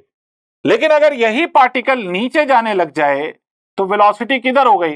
वेलोसिटी डाउनवर्ड डायरेक्शन में हो गई। तो वेलोसिटी कैसी लोगे? निगेटिव लोगे। इस केस में याद रखिएगा वेलोसिटी पॉजिटिव भी हो सकती है, निगेटिव भी हो सकती है according to the sign convention that we have assumed. Clear हो गई बात? भाई जी हमेशा निगेटिव लेना है, यू की वैल्यू पॉजिटिव भी हो सकती है, यू की वैल्यू निगेटिव भी हो सकती है डिपेंडिंग ऑन यू का डायरेक्शन। क्लियर है? अच्छा, दूसरी बात, अगर मान लो मैंने ओरिजिन यहां मान लिया, इमेजिन करना किसी पार्टिकल को मैंने ऊपर से नीचे फेंका। भाई नीचे से ऊपर, ऊपर से नीचे, सब मोशन अंडर ग्रेविटी। मैंने किसी पार्टिकल को ऊपर से नीचे फेंक दिया, यहां से नीचे फेंक दिया, यहां से नीचे फेंक दिया। तो अगर पार्टिकल को यहां से नीचे फेंक दिया या ड्रॉप कर दिया, फेंक दिया, तो वेलोसिटी देके फेंकेंगे, थ्रो कहते हैं उसको, थ्रो। अगर ड्रॉप्ड आ जाए या रिलीज्ड वर्ड आ जाए तो इसका मतलब होता है इनिशियल वेलोसिटी जीरो है। क्या मतलब होता है इसका? इनिशियल वेलोसिटी जीरो है। क्लियर है? तो खैर जो भी हो, मेरा मेन मुद्दा है यहां ओरिजिन दिखाना। तो अगर ये ओरिजिन है और displacement is below the origin, displacement किधर हो रहा है? Below the origin. तो ये जो डिस्प्लेसमेंट होगा इस केस में, वो डिस्प्लेसमेंट अपन कैसा लेंगे इस केस में? तो याद रखिएगा, if the displacement is below the origin तो डिस्प्लेसमेंट के साथ निगेटिव साइन लगाएंगे। कैसा साइन? Negative sign. क्यों निगेटिव साइन लगाएंगे? अरे सर लगाएंगे, ओरिजिन किधर है? ऊपर। तो नीचे कौन सी एक्सिस होगी? Negative y axis. और डिस्प्लेसमेंट स्केलर है या वेक्टर? डिस्प्लेसमेंट स्केलर है या वेक्टर?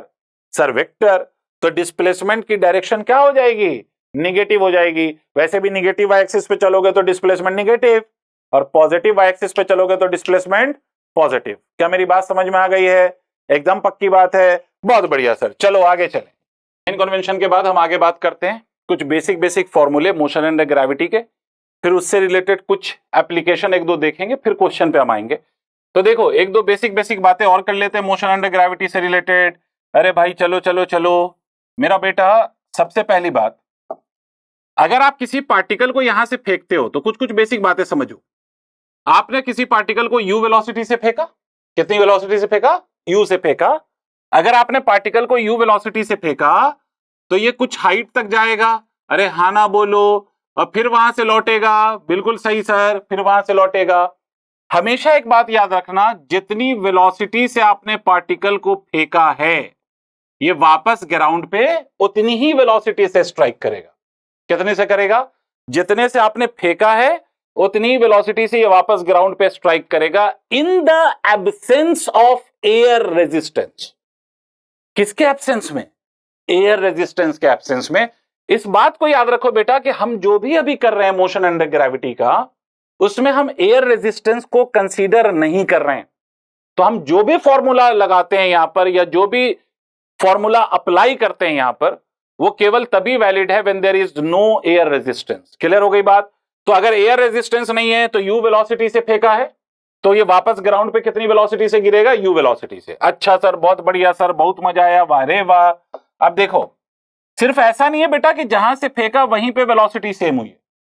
अगर मान लो ये पार्टिकल ऊपर जा रहा है तो ऊपर जाने में वेलोसिटी डिक्रीज होती है, पक्की बात है? अरे हाँ ना बोलो, ऊपर जाने में वेलोसिटी क्या होगी? डिक्रीज।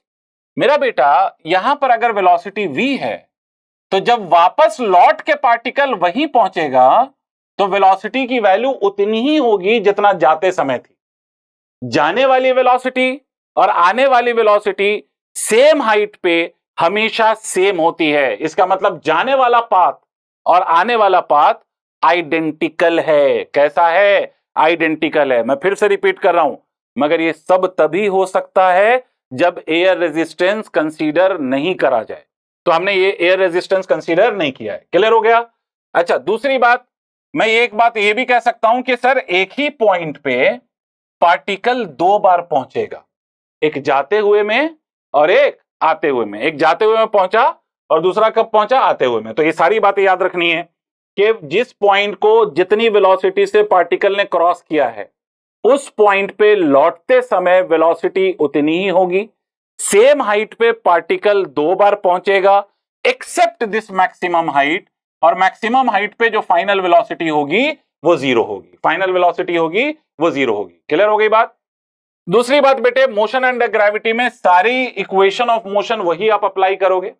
बस एक बात का ख्याल रखोगे कि एक्सेलरेशन की वैल्यू आप लिखोगे -g। कितनी लिखोगे? -g।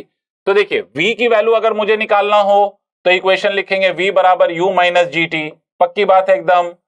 s की वैल्यू निकालनी हो तो हम लिखेंगे ut minus half G T square. बस एक्सेलरेशन की वैल्यू -g रखेंगे आप। g हमेशा निगेटिव होगा, वेलोसिटी निगेटिव भी हो सकती है, वेलोसिटी पॉजिटिव भी हो सकती है, मगर g हमेशा निगेटिव। क्लियर है? अच्छा सर, लास्ट वाली इक्वेशन, सर क्या मैं वी स्क्वायर लगा सकता हूं? हां sir, v square is equal to u square minus of 2 into a into s. Undoubtedly s मतलब डिस्प्लेसमेंट है, जिसको आप फर्दर एच भी लिख सकते हो या जो मर्जी लिख लो यार, बात वही है कि आपको अल्टीमेटली इक्वेशन ऑफ मोशन लगाना है। ज्यादा कॉम्प्लिकेटेड मत बनाओ, सीधी बात है, इक्वेशन ऑफ मोशन लगाना है, एक्सेलरेशन की वैल्यू -g लेनी। क्लियर हो गया? अब इसमें बच्चों को ऐसे याद करवाते हैं कि भाई कितने टाइम में ऊपर जाएगा। अगर आपसे कोई पूछ ले कितने टाइम में ऊपर जाएगा, कोई बड़ी बात नहीं है भाई, ये तब तक ऊपर जाएगा जब तक इसकी फाइनल वेलोसिटी 0 नहीं हो जाती। फाइनल वेलोसिटी 0 हुई है तभी तक ऊपर गया है। तो अगर आपसे कोई पूछ ले कितना टाइम लगा ऊपर जाने में, तो आप ये वाली इक्वेशन यूज कर सकते हो, v बराबर u minus of g t. u वो वेलोसिटी है जिससे आपने फेंका है, मैक्सिमम हाइट पे फाइनल वेलोसिटी कितनी हो गई? 0। तो आप लिखोगे minus u is equal to minus g t. Minus ने माइनस को मार डाला, माइनस ने माइनस को मार डाला, तो टी की वैल्यू कितनी होगी बेटा? टी की वैल्यू u बाई जी। ये कहां का टाइम है? ये केवल ऊपर जाने का है, और जितना टाइम ऊपर जाने में लगेगा उतना ही टाइम नीचे आने में भी लगेगा, in the absence of air resistance. In the absence of air resistance. तो अगर मैं टोटल टाइम ऑफ फ्लाइट लिखूं तो u बाई जी जाने का, u बाई जी आने का, तो टोटल टाइम ऑफ फ्लाइट कितना होगा? 2u बाई जी। कितना हो जाएगा बेटा? 2u बाई जी। कोई कष्ट? अरे एकदम पक्का, एकदम सही, बहुत बढ़िया साहब। अच्छा, इसी प्रकार से अगर कोई आपसे कहे कि what is the height to which the particle rises, तो आप यहां देख लीजिए, आपने इस पार्टिकल को ऊपर फेंका है विथ वेलोसिटी u, ये कहां तक जाएगा ऊपर? जब तक इसकी वेलोसिटी 0 ना हो जाए। ये हमें हाइट निकालनी है, ये हाइट हमें निकालनी है। हाइट का दूसरा मतलब डिस्प्लेसमेंट निकालना है। बताओ तो कौन सी इक्वेशन यूज करूं? हाइट निकालनी है, हमें इनिशियल वेलोसिटी पता है, हमें फाइनल पता है, हमें एक्सेलरेशन पता है, क्या निकालोगे? हाइट। हाइट क्या चीज है यहां पर? डिस्प्लेसमेंट। क्या करोगे बेटा? कौन सी इक्वेशन यूज करोगे? बोलो बोलो बोलो। पहली नहीं, दूसरी नहीं। दूसरी क्यों नहीं यूज करेंगे सर? क्योंकि टाइम चाहिए उसमें, और वो टाइम हमें गिवन नहीं। तो कौन सी सबसे सुइटेबल है? बिल्कुल सही, तीसरी इक्वेशन सबसे सुइटेबल है। तो क्या लिखोगे? तो आप लिखोगे v square is equal to u square plus of 2s। तो v की वैल्यू कितनी हो गई बेटा? 0। u की वैल्यू कितनी है? u स्क्वायर है माइनस ऑफ 2gh। नहीं आया? अरे नहीं आया, अरे नहीं आया। ओके, यहां से h की वैल्यू निकालोगे तो क्या लिखोगे आप? u square by 2g। बेटे मैं आपसे बिल्कुल बार बार एक चीज कहूंगा कि अगर आप ये रिजल्ट याद रख लो तो समय बचता है। अगर आपको रिजल्ट याद नहीं है तो तनाव मत लीजिए, अल्टीमेटली आप इक्वेशन ऑफ मोशन ही लगा रहे हैं, कुछ अजूबा नहीं कर रहे हैं आप। समझ रहे हैं आप? ठीक है, चलिए एक दो बातें और करते हैं। समझ आ गई बात? एकदम पक्का बेटा। जैसे अगर कोई आपसे कहे कि मैंने यहां से किसी पार्टिकल को ड्रॉप कर दिया, ड्रॉप किस हाइट से ड्रॉप कर दिया? Let that height be h। यहां से हमने पार्टिकल को ड्रॉप कर दिया। क्लियर है बेटे? एकदम पक्की बात है। ड्रॉप का मतलब होता है इनिशियल वेलोसिटी हो गई हमारी 0। कितनी हो गई? इनिशियल वेलोसिटी हो गई हमारी 0। ड्रॉप्ड, रिलीज्ड, दोनों केस में इनिशियल वेलोसिटी 0। कोई आपसे पूछे भाई यहां पर वेलोसिटी कितनी होगी, what will be the velocity at this point, तो फिर से तुम ऑब्जर्व करो, आपको हाइट पता है, क्लियर है, आपको एक्सेलरेशन पता है, आपको इनिशियल वेलोसिटी पता है, आपको v निकालना है। कौन सी इक्वेशन यूज करेंगे? कौन सी? V square is equal to u square plus of 2s, और जब वो इक्वेशन आप यूज करोगे तो v की वैल्यू कितनी आ जाएगी, under root of 2gh, under root of 2gh। Clear है मेरा बच्चा? इसी को उल्टा भी जा सकते हो कि अगर आपसे कोई कहे कि भाई मैंने यहां से पार्टिकल को फेंका और वो पार्टिकल इस हाइट तक आया, वो पार्टिकल इस हाइट तक आया, ये h हाइट है। अब आपसे कोई पूछ ले बताओ यहां पर इनिशियल वेलोसिटी कितनी है, यहां पर पार्टिकल आया, फाइनल वेलोसिटी 0, तो आपसे कोई पूछे इनिशियल वेलोसिटी कितनी है, फिर से हमें पता है भाई इनिशियल वेलोसिटी मुझे निकालना है, हाइट की वैल्यू कितनी है, h है, फाइनल वेलोसिटी कितनी है, 0 है, तो फिर से कौन सी इक्वेशन लगा दूं, बोलो बोलो बोलो बोलो, हमें यू निकालना है, बोलो जल्दी कौन सी इक्वेशन, एकदम फटाफट। अरे बेटा यही तो लगा दूं, v square is equal to u square plus of 2s, तो यहां पर की जो वेलोसिटी होगी u की वैल्यू भी वो कितनी होगी, अंडर रूट 2gh, कितनी होगी बेटा, अंडर रूट 2gh। अगर रिजल्ट्स याद रहें तो समय बच जाता है, रिजल्ट्स याद रहें तो समय बच जाता है। क्लियर हो गई बात बेटा? इसका मतलब यह है कि आप ड्रॉप कर दीजिए किसी पार्टिकल को, मगर याद रखना ड्रॉप्ड, तब ये वेलोसिटी अंडर रूट 2gh। अगर ड्रॉप नहीं है तो इनिशियल वेलोसिटी भी होगी, और इनिशियल वेलोसिटी होगी तो फिर ये जो v आएगा, if u is non zero, if u is non equal to 0, तो v की वैल्यू क्या आएगी, v की वैल्यू आएगी u square plus of 2gh, plus of 2gh, ये आएगी सर v की वैल्यू, कब, जब इनिशियल वेलोसिटी 0 नहीं हो। अगर इनिशियल वेलोसिटी 0 है तो v की value under root 2gh। Clear है बेटा? एकदम पक्की बात? अरे हाँ ना बोलो, सारे फॉर्मूले समझ में आए हैं? अरे एक बार हाँ ना बोल दो, सारे फॉर्मूले क्लियर हैं? पक्की बात है एकदम। चलिए एक दो पॉइंट और सिखाता हूं, एक कॉन्सेप्ट और सिखाता हूं, फिर क्वेश्चन पे आऊंगा। ये पॉइंट एकदम दिमाग में बसा लेना, एकदम दिमाग खोलो और एकदम बसा लो। आओ चलो देखो, मान लो बेटा अगर इनिशियल वेलोसिटी 0 है, ठीक है, और एक्सेलरेशन कांस्टेंट है, दो कंडीशन एकदम जरूरी है इसके लिए जो अभी मैं फॉर्मूला बताने वाला हूं। इनिशियल वेलोसिटी 0 होनी चाहिए सर, नॉन जीरो नहीं चलेगी, नहीं चलेगी भाई, इनिशियल वेलोसिटी 0 हो और एक्सेलरेशन कांस्टेंट हो, तो उस केस में याद रखना बेटा कि इक्वल टाइम इंटरवल में रेशियो ऑफ डिस्टेंसेस कवर्ड वो हमेशा होता है 1:3:5:7। नहीं आया भाई, नहीं आया, क्या बोला, नहीं आया, फिर से सुनो। इनिशियल वेलोसिटी 0 है ना, एक्सेलरेशन कांस्टेंट है, तो अगर पहले 2 सेकंड में डिस्टेंस x है तो नेक्स्ट 2 सेकंड में डिस्टेंस 3x होगा, फिर नेक्स्ट 2 सेकंड में डिस्टेंस 5x होगा, and so on and so fourth. Clear हो गया? एकदम पक्का? इसका मतलब डिस्टेंस का जो रेशियो होता है in equal intervals of time, किसमें बेटा, equal intervals of time, equal intervals of time, ये जो डिस्टेंस का रेशियो होता है वो होता है S1:S2:S3 and so on and so fourth. ये हमेशा होता है 1:3:5:7। ये हमेशा अप्लाई कर सकते हो आप, प्रोवाइडेड इनिशियल वेलोसिटी 0 हो और एक्सेलरेशन कांस्टेंट हो। क्लियर है?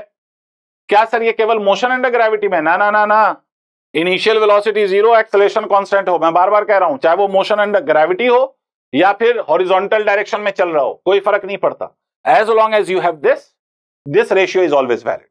क्लियर हो गया?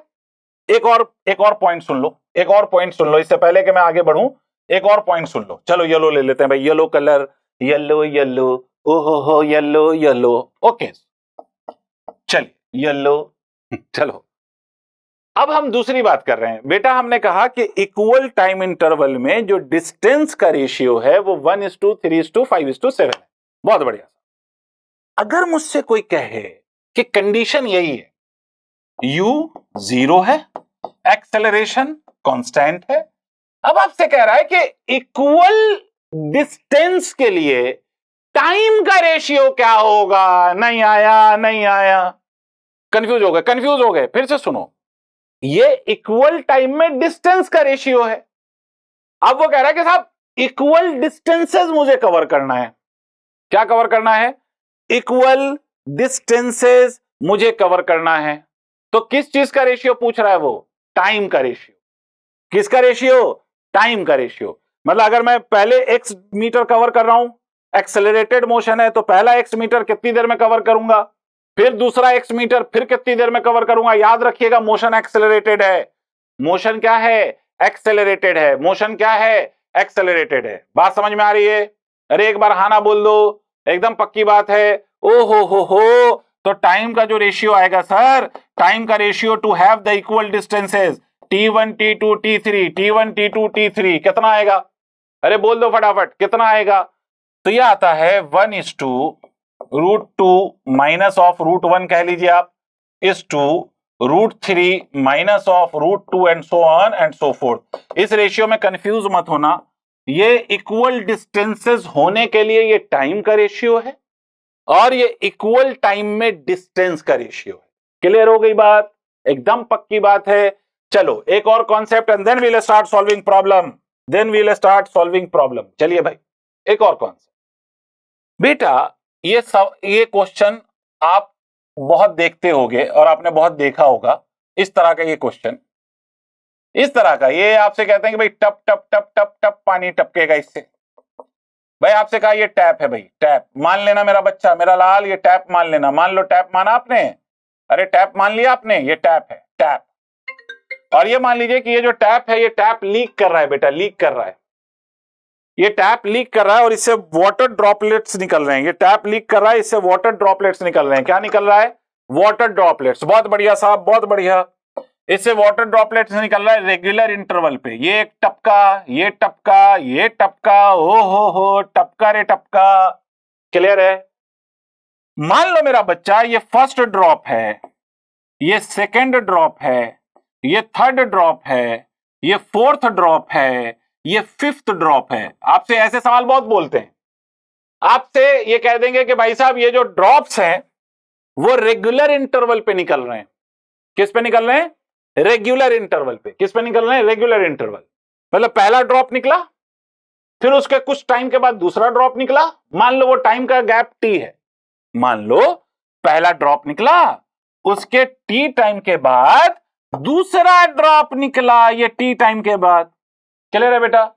फिर उसके बाद आपसे कहते हैं कि t टाइम, दूसरे के निकलने के t टाइम के बाद फिर से तीसरा ड्रॉप निकला। क्लियर है? एकदम पक्का है? अरे हाँ ना तो बोल दो। बहुत बढ़िया। फिर इक्वल टाइम के बाद चौथा ड्रॉप निकला, फिर इक्वल टाइम के बाद पांचवा ड्रॉप टपकेगा, पांचवा ड्रॉप टपकेगा। टपक टपक टप टपक टपक टप। चलिए भाई, टपकेगा, टपक टपक टपकेगा। ओके, तो आपसे ऐसे सवालों में वो एक्चुअली में पूछ लेते हैं कि अगर टाइम इंटरवल सेम है तो बताओ कि जब पांचवी बूंद निकलने वाली है तो फोर्थ और थर्ड के बीच की दूरी क्या है? When fifth drop is about to leak out, तो what is the distance between the fourth and the third drop? या फोर्थ और सेकंड ड्रॉप, या फर्स्ट और थर्ड ड्रॉप, कुछ भी पूछ ले। कुछ नहीं करना है बेटा, अभी जो कॉन्सेप्ट सिखाया बस उसका एप्लीकेशन है। सीधी बात है। मुझे एक बात बताओ, ये कितनी देर चला? टी चला, टी चला? अरे नहीं आया। अरे भैया ये फोर्थ ड्रॉप कितनी देर चला मेरा बच्चा? टी टाइम ही तक तो चला। तो अगर ये एक टी चला तो इस टी में ये कितना चला? अगर मान लो ये x चला, सोच के देखो ये x चला, तो 4 और 3 के बीच का भी तो टाइम का गैप t है। अब जो मैंने रेशियो बताया था याद करो, मैंने अभी कहा था इनिशियल वेलोसिटी 0 होनी चाहिए। हाँ सर है 0। आप सोच के देखिए कि भाई कोई भी ड्रॉप अगर इससे लीक करेगी बेटा तो सब ड्रॉप हो रही है, रिलीज हो रही है, तो इनिशियल वेलोसिटी सबकी कितनी है? 0। अरे बेटा कोई ऊपर से बैठ के इसको फेंक थोड़ी रहा है, टन टन नहीं फेंक रहा है ना, तो खुद से ड्रॉप चुकुक चुकुक। तो हर ड्रॉप की इनिशियल वेलोसिटी कितनी है? 0 है। हाँ, हर दो के बीच का टाइम का गैप क्या है? सेम है। तो अगर मैं इस डिस्टेंस को x कहूंगा तो तुम इमेजिन करो इसको मैं 3x कहूंगा। अरे इस वाले डिस्टेंस को मैं 5x कहूंगा, इस वाले डिस्टेंस को मैं 7x कहूंगा या नहीं? नहीं आया रे, नहीं आया रे, नहीं आया। अरे आया नहीं आया भाई? सीधा सीधा आप इस रेशियो का इस्तेमाल कर लो। कोई भी क्वेश्चन हो आप किसका इस्तेमाल करोगे? इस रेशियो का। जो सबसे कम चला वो ये वाला होगा। अगर मान लो यहां से 6 ड्रॉप निकल चुके होते हैं तो जो सबसे ऊपर है वो सबसे कम डिस्टेंस चलेगा उतने ही टाइम में। जो ये वाला है उसकी वेलोसिटी बढ़ चुकी होगी इसके कंपैरिजन में, तो ये ज्यादा चलेगा। इसकी वेलोसिटी और ज्यादा है तो ये और ज्यादा चलेगा उतने ही टाइम में। सीधी बात है, लॉजिकल है। और वो रेशियो क्या होता है? वो रेशियो होता है x 3x 5x 7x 1:3:5:7:9 and so on. Clear है? सारे फॉर्मूले समझ में आ गए? एक बार सोच लो। अरे पक्का सारे फॉर्मूले क्लियर हैं भाई? सीधी सीधी बात है, सारी कहानी का एक ही मतलब है कि अगर एक्सेलरेशन कांस्टेंट है तो you can use the equations of motion. और वो इक्वेशंस ऑफ मोशन क्या क्या है भाई? वो सीधी सीधी बात है, आपको पता है। v बराबर u प्लस at, s बराबर ut plus half at square, v square बराबर u square plus of 2as, या nth इक्वेशन जो मैं समझा चुका हूं कि nth इक्वेशन का मतलब है s nth is equal to u plus a by 2 into 2n minus 1। नहीं आया? एकदम पक्का है। उसके साथ साथ मैंने जो कुछ फॉर्मूले समझाए हैं, कुछ कॉन्सेप्ट समझाए हैं, उसको भी दिमाग में रखिएगा। क्या करिएगा? दिमाग में रखिएगा। तो चलिए, now we are in position to deal with questions. और आपको दिख रहा होगा कि हमने क्वेश्चन रखे हुए हैं यहां से। तो चलिए पहला क्वेश्चन देखते हैं। मेरे बच्चों, फिर से मैं रिपीट कर रहा हूं कि जो भी बताया है वो सब दिमाग में रखो। और एक बात और, किसी क्वेश्चन को बहुत सिंपल अज्यूम मत करना, अगर है भी तो उसको सॉल्व करना। क्लियर है? और मैं बार बार एक चीज कह रहा हूं बेटा, कि जब मैं क्वेश्चन करना शुरू करूं, जब इस पोर्शन पे हम आ जाएं वीडियो में, तो आप अपने पास तो वैसे भी तो रजिस्टर रखिए, लेकिन इस क्वेश्चन वाले पोर्शन पे जब हम आ जाएं तो रजिस्टर 100% अपने पास रखिए। पहले क्वेश्चन देखिए, पॉज करिए स्क्रीन, क्वेश्चन को खुद ट्राई करिए और उसके बाद सॉल्यूशन देखिए, तो इससे बेनिफिट होगा। मैं बार बार एक चीज कह रहा हूं बेटा, इसको आदत बनाओ, है ना? तो चलिए sir, body starts from rest, body starts from rest, और बॉडी रेस्ट से स्टार्ट करके क्या कर रही है? And with uniform acceleration of 10 metre per second square. इसका मतलब ये हो गया बेटा कि बॉडी रेस्ट से स्टार्ट हुई तो इनिशियल वेलोसिटी 0, एक्सेलरेशन की वैल्यू कितनी हो गई? 10 मीटर पर सेकेंड स्क्वायर। बहुत बढ़िया सर, बहुत सुंदर, बहुत मजा आ रहा है, वाह रे वाह। और कितनी देर तक चली? 5 सेकेंड्स तक। मतलब बॉडी रेस्ट से स्टार्ट होके 5 सेकेंड्स तक चल रही है विथ अ कांस्टेंट एक्सेलरेशन। बहुत बढ़िया साहब। उसके बाद during the next 10 second it moves with uniform velocity. मतलब पहले 5 सेकेंड तक तो वो एक्सेलरेट हुई है, उस 5 के बाद का जो 10 सेकेंड है उसमें वो यूनिफॉर्म वेलोसिटी से चली है। क्लियर है? ये जो मैं पहले सॉल्व कर रहा हूं, ये 0 to 5 तक की बात कर रहा हूं, 0 to 5 सेकेंड, और 0 to 5 सेकेंड में एक्सेलरेशन है। क्लियर है? 5 सेकेंड के बाद जो इसकी वेलोसिटी होगी, उस वेलोसिटी से ये फर्दर कितनी देर चल रहा है? 10 सेकेंड तक। तो आपसे कह रहा है डिस्टेंस बता दो। अरे कोई रॉकेट साइंस है क्या यार? सिंपल सी बात है, सोच के देखो आप बेटा। क्या कॉन्फिडेंस है मेरा बच्चा? सीधी बात है, पहले तो हम 5 सेकेंड में डिस्टेंस निकालें और मोशन एक्सेलरेटेड है, तो मैं इस इक्वेशन का यूज कर सकता हूं, s is equal to ut plus half at square. And I know that कि यहां पर u की वैल्यू कितनी है? 0 है। तो आप क्या लिखोगे? हाफ इंटू a की वैल्यू 10 मल्टीप्लाइड बाई 5 का स्क्वायर। करेक्ट है बेटा? तो ये 5 हो गया 25, तो ये s की वैल्यू कितनी आ गई? 125। ये 25 इंटू 5 इज 125। क्लियर है? 25 इंटू 5 इज 125। 25 इंटू 5 इज 125। क्लियर है? But this is not my answer, अभी काम बाकी है मेरे दोस्त। देखो क्या है, अब 10 सेकेंड तक ये कांस्टेंट वेलोसिटी से चलेगा। तो पहले तो अपन ये पता कर लें कि what is the velocity with which it will move for 10 second. मतलब वेलोसिटी की वैल्यू क्या होगी जिस वेलोसिटी से ये 10 सेकेंड तक मूव करेगा। तो चलो पहले वेलोसिटी निकालते हैं। तो 5 सेकेंड में जो इसकी वेलोसिटी होगी वही तो फिर आगे कंटिन्यू रहेगी। तो 5 सेकेंड में वेलोसिटी क्या होगी? v is equal to u plus at। तो v is equal to u plus at का मतलब at, a की वैल्यू कितनी? 10, t की वैल्यू कितनी? 5। तो इसका मतलब वेलोसिटी की वैल्यू कितनी हो गई बेटा? 50 metre per second. 50 metre per second. Is it clear बेटा? एकदम पक्की बात है? अरे हाँ ना बोलो बेटे। बहुत बढ़िया साहब। v की वैल्यू 50 मीटर पर सेकेंड। अब बेटा इस पार्ट में 10 सेकेंड्स में उसकी वेलोसिटी कांस्टेंट, इसका मतलब इस 10 सेकेंड्स में इसका एक्सेलरेशन 0 है। कितना है? एक्सेलरेशन 0 है। तो अगर आपसे कोई पूछ ले डिस्टेंस कितना होगा, तो डिस्टेंस सिंपली vt होगा। भाई एक्सेलरेशन नहीं है, एक्सेलरेशन 0 है, तो distance will be simply v into T. v की वैल्यू कितनी है? 50, और t की वैल्यू कितनी है बेटा? t की वैल्यू 10, तो ये 500 हो गया। तो टोटल डिस्टेंस की वैल्यू कितनी हुई, बोल दो बच्चे, टोटल डिस्टेंस की वैल्यू 500 प्लस 125, तो टोटल डिस्टेंस हमारा हो गया s net will be equal to 125 plus of 500 is equal to 625। देखो तुम्हारा आंसर ये आया था क्या, यूनिट क्या होगी, मीटर होगी।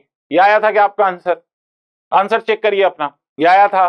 चलो भाई बहुत बढ़िया, ये फोर्थ ऑप्शन सही होगा। क्लियर है, एकदम पक्का, सिंपल सवाल था, कोई रॉकेट साइंस नहीं। चलिए आगे वाले क्वेश्चन पे चलते हैं। क्वेश्चन नंबर नेक्स्ट क्या कह रहा है, पढ़िए पढ़िए मेरे साथ पढ़िए, आप वीडियो पॉज करिए, क्वेश्चन पढ़िए, फिर give it a try and then match your answer, right. और नहीं हो तब सॉल्यूशन देखिएगा। चलिए मगर पहले ट्राई खुद करिए। सवाल क्या है, a car moving with a speed of 40 kilometre per hour can be stopped by applying brakes after at least 2 metre. मतलब कार चल रहा है 40 किलोमीटर पर आवर से और इसको रेस्ट में ला रहे हैं, तो कम से कम 2 मीटर का ये डिस्टेंस कवर करती है before it comes to rest. Clear है, बहुत बढ़िया साहब। इसके बाद कह रहा है, if the same car is moving with a speed of 80 kilometre per hour what is the minimum stopping distance. फिर से सिंपल सवाल है, कठिन है क्या, अरे सीधी बात है बेटा। अगर कोई कार चल रही थी उसको रेस्ट में ला रहे हो तो फाइनल वेलोसिटी 0 हो गई, मतलब रिटार्डेशन हुआ, और उसको रेस्ट में आने से पहले उसने कितना डिस्टेंस कवर किया, 2 मीटर।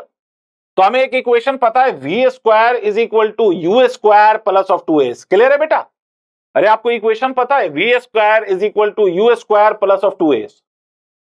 यहां पर रेस्ट में आ रहा है मतलब फाइनल वेलोसिटी 0 हो रही है, तो आप क्या लिखोगे, आप लिखोगे फाइनल वेलोसिटी 0, इनिशियल वेलोसिटी। याद रखिएगा इसमें यूनिट का ख्याल रखना है आपको, यूनिट का ख्याल रखना है आपको। यहां पर यूनिट जो गिवन है वो 40 किलोमीटर पर आवर है और यहां पर ये डिस्टेंस 2 मीटर है। खैर, तो अभी मैं ये करता हूं कि मैं वेलोसिटी को यू स्क्वायर मान लेता हूं plus of twice of acceleration plus of twice of acceleration multiplied by distance. अभी मैं इस फॉर्म में लिख रहा हूं, बाद में विल पुट द वैल्यूज। इसको अगर मैं लिखूं तो मैं लिखूंगा u square is equal to with a negative sign will be equal to 2as। Is it clear, एकदम पक्का। तो s की वैल्यू जो है वो क्या है, s की वैल्यू है minus u square by 2a। अब try to understand from this concept. भाई जब वो 80 से चल रहा था, जब वो 80 से चलेगा तब भी इसका रिटार्डेशन वही लेना है जो पहले का है। नहीं आया, नहीं आया भाई साहब, मेरी बात समझिए। जब ये 40 से चल रहा था बेटा, तो जो रिटार्डेशन हुआ है आपकी गाड़ी में 80 से जब चल रहा है तो भी रिटार्डेशन की वैल्यू वही माननी है, then only you can compare. बेटा अगर रिटार्डेशन की वैल्यू दोनों केस में अलग हो तो फिर कैसे कंपेयर करोगे आप। तब तो ये हो सकता है भाई इसका रिटार्डेशन मैं डबल कर दूं, तो हो सकता है कि इतनी में फिर से रेस्ट में आ जाए। इसका रिटार्डेशन मैं 4 टाइम्स कर दूं तो हो सकता है 2 मीटर से पहले ही रेस्ट में आ जाए। तो ऐसे सवाल में पहला दिमाग चलाना है कि आपका जो रिटार्डेशन है वो दोनों केस के लिए सेम है। इसका मतलब रिटार्डेशन सेम रहेगा। रिटार्डेशन क्या रहेगा, सेम रहेगा। 2 क्या है, कांस्टेंट है। Minus sign forget about it, because retardation है इसलिए यहां पर एक माइनस साइन आ रहा है। अगर मैं ए में माइनस लगा दूं तो माइनस से माइनस कैंसिल हो जाएगा, पक्की बात है। ए में अगर मैं माइनस पहले ही ले लेता तो ये माइनस से माइनस कैंसिल हो जाता, so you don't need to worry about this। Clear है, तो आप देखो इसका मतलब इस पूरी कहानी से मैं कह सकता हूं कि s is directly proportional to u square। Clear है, पक्का, अरे हाँ ना तो बोल लो भाई, s is directly proportional to u square। इसका मतलब है बेटा कि s1 upon s2 is nothing but u1 का स्क्वायर अपॉन u2 का स्क्वायर। क्लियर है बेटे, बस अब खत्म है खेल। अरे s1 upon s2 is nothing but u1 upon u2 का होल स्क्वायर। s1 की वैल्यू कितनी है, 2 है। क्या निकालना है, s2 मतलब जो बाद वाला स्टॉपिंग डिस्टेंस है। u1 की वैल्यू कितनी है, तो u1 की वैल्यू है सर हमारी 40। अब यूनिट लिखने की आवश्यकता नहीं है क्योंकि अगर आप किलोमीटर पर आवर लिखेंगे तो दूसरी स्पीड भी किलोमीटर पर आवर में है। क्लियर है, तो किलोमीटर पर आवर से किलोमीटर कैंसिल हो जाएगा और इसका स्क्वायर कर लो, u1 का स्क्वायर अपॉन u2 का स्क्वायर, राइट। तो s2 हमें लिखना है, तो s2 की वैल्यू कितनी हो गई, इसको सॉल्व करो पहले। यहां से यहां कट गया, ये 4 और ये कितना हो गया 2। नहीं आया, नहीं आया, नहीं आया, नहीं आया, पक्की बात है। तुम्हारे लिए एक स्टेप और कर देता हूं, देखो ये 2 अपॉन s2 है बेटा, तो ये कितना होगा 1/2 का स्क्वायर। अरे हाँ ना बोल भाई, 1/2 का स्क्वायर बचा। अगर इसका स्क्वायर आप सॉल्व करोगे तो दिस विल बिकम 1/4 और नॉट। अरे हाँ ना बोलो। तो S2 की वैल्यू कितनी आएगी? S2 की वैल्यू 8 मीटर। कितनी आएगी? 8 मीटर। कितनी आएगी? 8 metre. 8 metre is the right answer. Clear है? अब इसमें आप एक गलती कर सकते हैं, अगर कोई बच्चा ज्यादा दिमाग चलाए जबरदस्ती में कि भाई जब 40 है तो 2 मीटर पे रुका है, जब 80 कर दिया तो डिस्टेंस 4 हो जाएगा। अरे ऐसा नहीं है, ये आंसर 8 मीटर आ रहा है। क्लियर है? पक्की बात है? बिल्कुल सही। चलो आगे बढ़ते हैं। Next question. ओ हो, मोशन अंडर ग्रेविटी का सवाल। A stone is dropped into a well in which the level of water is h below the top of the well. If v is the velocity of the sound, the time t after which the splash is heard is given by. अब पहले तो आप इस बात को समझिए, question समझिए, बड़ा प्रैक्टिकल सा सवाल है। अगर आपने कभी ऐसा किया है कि आप किसी हाइट पे खड़े हो जाओ और पानी में पत्थर को ड्रॉप कर दो फ्रॉम सम हाइट, तो जब पत्थर पानी से टकराएगा तो एक साउंड निकलता है, स्प्लैश की आवाज होती है। वो स्प्लैश मतलब वो जो बना है पानी का पत्थर के टकराने से, उसकी आवाज भी आती है। छपाक आती है, नहीं आती है? अरे छपाक की आवाज आती है, छपाक, है ना? तो छपाक की आवाज आती है। तो इस साउंड को कितनी देर के बाद पत्थर ड्रॉप करने के, याद रखिएगा, किसके बाद? पत्थर ड्रॉप करने के कितनी देर के बाद ये स्प्लैश सुनाई देगी? किसको? जिसने पत्थर को ड्रॉप किया है। किसको? जिसने पत्थर को ड्रॉप किया। बात समझ गए? पत्थर को हमने ड्रॉप किया इस हाइट से, पत्थर गया पानी से टकराया, वो आवाज कितनी देर के बाद सुनाई देगी? किसको? पत्थर को ड्रॉप करने वाले। कौन? ये टाइम कब से लेना है? जब से आपने पत्थर को ड्रॉप किया तब से ये टोटल टाइम बताना है। क्लियर हो गया? पक्की बात है? तब मुझे एक बात बताओ, मेरा बच्चा, मेरा दोस्त, मेरा बच्चा, मेरा लाल बेटे, अगर आपने यहां से स्टोन को ड्रॉप किया and this height is h, a stone is dropped, मतलब इनिशियल वेलोसिटी इज 0, तो इस स्टोन को यहां तक पहुंचने में कुछ टाइम लगेगा? अरे एकदम लगेगा। अरे टाइम लगेगा बेटा, पक्की बात है एकदम, कोई आपत्ति? चलो, अगर अब इस स्टेज पे अगर तुम चाहो तो आप इस टाइम को या तो इक्वेशन ऑफ मोशन लगा के कैलकुलेट करके निकाल लो, या फिर डायरेक्टली फॉर्मूला याद हो आपको तो आप डायरेक्टली यूज कर लो √2h/g। क्लियर है? क्या यूज कर लोगे? √2h/g। मगर मैं पूरा सॉल्व करूंगा यहां पर आपके लिए ताकि आपको समझ में आए। अभी मैं सिर्फ यहां से यहां की बात कर रहा हूं, पत्थर के गिरने तक की। क्लियर है? तो पत्थर को कितना टाइम लगा यहां तक पहुंचने में, पहले उस पर हम चर्चा कर लेते हैं, तो कोई बड़ी बात नहीं है। हमें डिस्प्लेसमेंट पता है, एकदम पक्का डिस्प्लेसमेंट पता है, और डिस्प्लेसमेंट डाउनवर्ड डायरेक्शन में हो रहा है। अगर आप इसको ओरिजिन मान लो तो आप ये भी कह सकते हो कि मैं S is equal to UT plus half AT² लगाऊंगा। क्या लगाऊंगा? कौन सी equation? S is equal to UT plus half AT²। चलिए भाई, बहुत बढ़िया है साहब। S की जगह आप लिख सकते हो -h, U 0 तो UT वाला term 0, half into -g multiplied by what? Multiplied bye T²। पक्की बात है बेटा? ये पत्थर के गिरने के टाइम की बात कर रहा हूं, पत्थर के गिरने के। तो माइनस से माइनस कट गया, तो T की वैल्यू क्या हो गई? T की वैल्यू हो गई √2h/g। क्लियर है बेटे? एकदम पक्की बात। T की वैल्यू कितनी हो गई? √2h/g। क्लियर है? ये टाइम लगा पत्थर को गिरने में। अब जब पत्थर टकराया पानी से, तो टकराने के बाद आवाज प्रोड्यूस हुई और वो आवाज जाएगी ऊपर। तो जब ये साउंड ऊपर ट्रैवल करेगा, तो साउंड के लिए भी तो ये हाइट h ही होगी। अरे होगी या नहीं होगी? हाँ होगी। और वेलोसिटी ऑफ साउंड उसने कितना कहा है? वेलोसिटी ऑफ साउंड v कहा है। अब ये मत कहिएगा कि साउंड में भी एक्सेलरेशन है ना, वेलोसिटी ऑफ साउंड कितना है? v है। तो अगर वेलोसिटी आपको पता है और डिस्प्लेसमेंट आपको पता है, तो साउंड को ऊपर जाने में जो टाइम लगेगा, मैं इस टाइम को, चलो मैं t कह लेता हूं, तो इसको मैं t1 कह देता हूं। तो आपको मालूम है सर टाइम कैसे निकालते हैं? अगर वेलोसिटी पता है, डिस्प्लेसमेंट पता है और नॉन एक्सेलरेटेड मोशन है, तो आपको पता है डिस्प्लेसमेंट डिवाइडेड बाय वेलोसिटी। क्या लिखते हैं आप? Displacement divided by velocity. Displacement की वैल्यू बताइए h, वेलोसिटी की वैल्यू बताइए, जो साउंड की वेलोसिटी है कितनी है? v। क्लियर है?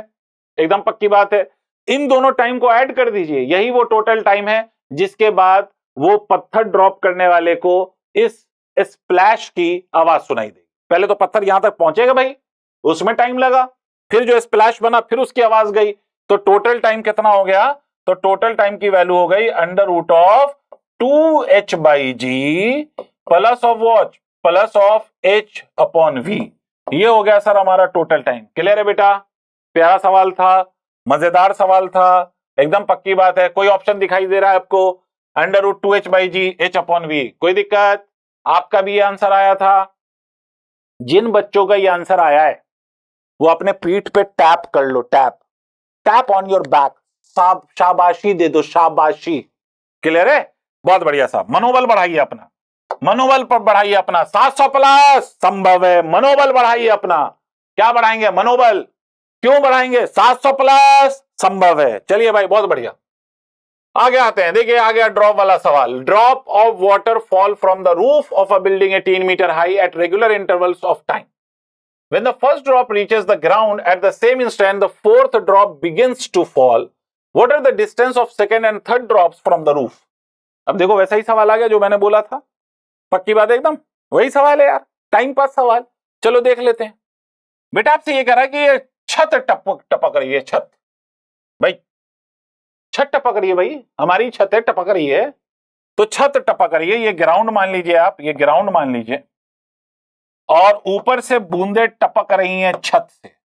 तो आपसे कह रहा है ये फोर्थ ड्रॉप जब टपकने वाला है, इज अबाउट टू ड्रॉप, तो ये थर्ड ड्रॉप यहां है, सेकेंड ड्रॉप यहां है, और फर्स्ट ड्रॉप उतनी देर में कहां पहुंच गया? ग्राउंड पे। ये फर्स्ट है, ये सेकेंड है, और ये कौन सा ड्रॉप है? थर्ड ड्रॉप है। क्लियर है बेटा? एकदम पक्की बात है ना? अब फिर से एक बार पढ़िए। Drops of water fall from the roof, clear, of a building 18 metre high. इसका मतलब ये पूरी जो हाइट है वो 18 मीटर है। पूरी हाइट कितनी है? 18 मीटर है। बहुत बढ़िया सर, बहुत बढ़िया सर, 18 मीटर है। उसके बाद क्या कह रहा है? एट रेगुलर इंटरवल्स, कह दिया ना, रेगुलर इंटरवल मतलब टाइम इंटरवल हर दो ड्रॉप के बीच का सेम है। मतलब अगर इन दोनों ड्रॉप के बीच का टाइम का गैप 2 सेकंड है तो इनका भी 2 सेकंड होगा, इनका भी 2 होगा, तो टाइम इंटरवल सेम है। ड्रॉप बिगिंस, और सारे ड्रॉप टपक रहे हैं, टप टप टप। तो जब ड्रॉप टपकेगा तो इनिशियल वेलोसिटी सबका 0 ही है बेटा। इनिशियल वेलोसिटी क्या मानोगे? 0। आगे बढ़ते हैं। What are the distances of second and third drop from, कहां से? फ्रॉम द रूफ, रूफ से, तो आसान है। थर्ड ड्रॉप यहां है और सेकेंड ड्रॉप कहां है? सेकेंड ड्रॉप यहां है। अब आप सोचिए, मैंने आपसे बताया था, आपको अगर याद हो तो मैंने आपसे कहा था कि अगर आप इसको, मैं दूसरे कलर से दिखा देता हूं, अगर आप इसको x मानोगे तो ये वाला आप कितना मानोगे? 3x, और ये वाला कितना मानोगे? ये कितना मानोगे? 5x। क्लियर है बेटे? एकदम पक्का क्लियर है? पीछे वाला याद है आपको? x, तो यहां 3x और ये 5x। इसका मतलब ये वाला जो ड्रॉप है, ये वाला सेकेंड ड्रॉप, उसका total distance from the roof 8x है। Total distance from the roof कितना होगा? 8x। और थर्ड ड्रॉप का टोटल डिस्टेंस कितना होगा? x। थर्ड ड्रॉप का टोटल डिस्टेंस कितना होगा? x। क्लियर है? अब चलो सॉल्व करते हैं। कर लोगे आप सॉल्व? पक्का कर लोगे? मैं ना करूं? मैं नहीं करूं? छोड़ दूं? चलो मैं कर देता हूं, ठीक है, ताकि आंसर हम लोग देख लें, है ना? चलिए साहब, तो x की वैल्यू, 8x की वैल्यू, अगर मतलब x निकल आए तो मेरा काम बन जाएगा। अब x कैसे निकालूंगा? तो ध्यान से देखो, x प्लस 3x 4x, और 4x प्लस 5x 9x, और ये 9x जो ये पूरी डिस्टेंस है 9x वो 18 के बराबर है या नहीं है? हाँ सर, 18 के बराबर है सर। तो 9x इज इक्वल टू कितना है? 18। तो x की वैल्यू कितनी हो गई? 2 मीटर। ओ हो भाई साहब, x की वैल्यू 2 मीटर। कोई दिक्कत वाली बात? अभी x निकला है, अभी x निकला है। This is not the final answer. x मतलब इसका डिस्टेंस तो x था, वो कितना आया? 2 मीटर। इस थर्ड और सेकंड के बीच की दूरी 3x है, और ये वाली दूरी कितनी है? 8x। तो समझ लीजिए कि आपके रूफ से सेकंड ड्रॉप कहां पर है? तो सेकंड ड्रॉप था आपका 8x पर। कितने पे था? 8x पे। मतलब 8 इंटू 2, इसका मतलब कितना? 16 मीटर। कितना मीटर? 16 मीटर। देख लो देख लो देख लो, तुम फटाफट देखो, फटाफट देखो कितना मीटर होगा? 16 मीटर। भाई x की वैल्यू कितनी आई है? 2 आई है, पक्की बात है। तो उसकी वैल्यू कितनी आएगी 16 मीटर। यहां पे एक गलती ये है कि बेटा सेकेंड ड्रॉप और थर्ड ड्रॉप में एक गलती ये है कि यहां पे 6 लिखा हुआ है, इस 6 को आप 16 कर दीजिएगा, इस 6 को क्या कर दीजिएगा 16 कर दीजिएगा, 6 को आप 16 कर दीजिए। तो सेकेंड ड्रॉप कितना है 16 और थर्ड ड्रॉप कितना है 2, थर्ड ड्रॉप कितना है 2। तो इसका मतलब कौन सा आंसर सही होगा, ये वाला। क्लियर है बेटा, इसमें रेक्टिफाई कर लीजिए, ये 16 है 16 है। क्लियर है, पक्की बात है एकदम, एनी इशू। चलो अगले सवाल पे आते हैं। नेक्स्ट क्वेश्चन क्या, देखो A body falls freely from rest. It covers as much distance in the last second of its motion as covered in the first 3 seconds. The body has fallen for a time of. अब इस सवाल को आप समझो भाई, pause करो, सवाल समझो, सवाल को सॉल्व करो, पॉज करो, क्वेश्चन समझो और क्वेश्चन को सॉल्व करो। चलो, A body falls freely from rest. इसका मतलब यहां से बॉडी फॉल कर गई, और जब भी फॉल है, ड्रॉप है, रिलीज है, इनिशियल वेलोसिटी क्या होगी 0। It covers as much distance in the last second. इसका मतलब आखिरी सेकेंड में उसने कितना डिस्टेंस कवर किया। आखिरी सेकेंड का जो डिस्टेंस है वो पहले 3 सेकेंड के डिस्टेंस के बराबर है। आखिरी सेकेंड का जो डिस्टेंस है वो पहले 3 सेकेंड के डिस्टेंस के बराबर है। बहुत बढ़िया साहब। तो आपसे कह रहा है कि the body has fallen for a time of, कितनी देर तक बॉडी फॉल कर रही है, कितनी देर तक बॉडी फॉल कर रही है। क्लियर है, अरे हाँ ना बोलो। अब आप याद करो, मैंने एक चीज आपको बताया था, nth इक्वेशन, और मैंने एक पॉइंट बोला था कि जब भी लास्ट सेकेंड कह दे आपसे, या फर्स्ट कह दे, या 1 सेकेंड का डिस्प्लेसमेंट दे दे, कितनी देर का डिस्प्लेसमेंट, 1 सेकेंड का डिस्प्लेसमेंट दे दे, तो उस केस में आप हमेशा क्या यूज करते हो, nth इक्वेशन। कौन सी इक्वेशन यूज करते हो, nth इक्वेशन। 1 सेकेंड का डिस्प्लेसमेंट होगा तो nth इक्वेशन। इसका मतलब बेटा ये 1 सेकेंड का डिस्प्लेसमेंट है, तो इसके लिए मैं nth यूज कर लूं, और ये 3 सेकेंड्स का डिस्प्लेसमेंट है, तो इसके लिए s is equal to ut plus half a t square use कर लूं। पक्की बात है एकदम। अरे बेटा ये 3 सेकेंड में है, ये लास्ट सेकेंड का मतलब 1 सेकेंड, 1 सेकेंड, और ये टोटल 3 सेकेंड। क्लियर है, ये दोनों डिस्प्लेसमेंट कह रहा है बराबर है, तो इसका मतलब इस वाले पार्ट का जो डिस्प्लेसमेंट है 3 सेकेंड का, उसको मैं लिख सकता हूं s is equal to ut plus half a t square. Drop हुआ है तो इसका मतलब इनिशियल वेलोसिटी 0 है। मतलब मेरे बच्चे में ये कह सकता हूं ut plus of half a t square, this can be written as equal to what. तो ut में याद रखिएगा, t वो अभी मैं t और n का मतलब समझा दूंगा। This is equal to u plus of a by 2 into 2n minus of 1। Clear है बच्चे, एकदम पक्का। ये मतलब है इसका, 3 सेकंड का डिस्प्लेसमेंट 1 सेकंड के डिस्प्लेसमेंट के बराबर है। अच्छा, u दोनों केस में 0 है, पक्की बात है एकदम, दोनों केस में 0 है। हाफ a की वैल्यू g के बराबर, तो g की वैल्यू 10, और 3 सेकंड के डिस्प्लेसमेंट की बात कर रहा है तो 3a स्क्वायर। क्लियर है, तुम समझे। ये 3 सेकंड के डिस्प्लेसमेंट की वैल्यू मैंने लिखा है, कितनी देर की वैल्यू लिखा है मैंने, 3 सेकंड का डिस्प्लेसमेंट लिखा है। क्लियर है, कितनी देर का डिस्प्लेसमेंट लिखा है, 3 सेकंड का डिस्प्लेसमेंट लिखा है, 3 सेकंड का डिस्प्लेसमेंट लिखा है। अब इस वैल्यू को किसके इक्वेट करना है, यहां पर भी u0, a की वैल्यू कितनी 10 divided by 2 multiplied by 2 into n। और याद करिए, मैंने फॉर्मूले और कॉन्सेप्ट के पार्ट में बताया है कि n का मतलब होता है टोटल टाइम, n का मतलब होता है टोटल टाइम। अगर याद नहीं आया तो वीडियो पीछे करिए और देखिए कि n का क्या मतलब बताया है। 2n minus of 1, 2n minus of 1, 10 by 2 cancel हो गया। अरे हाँ सर हो गया।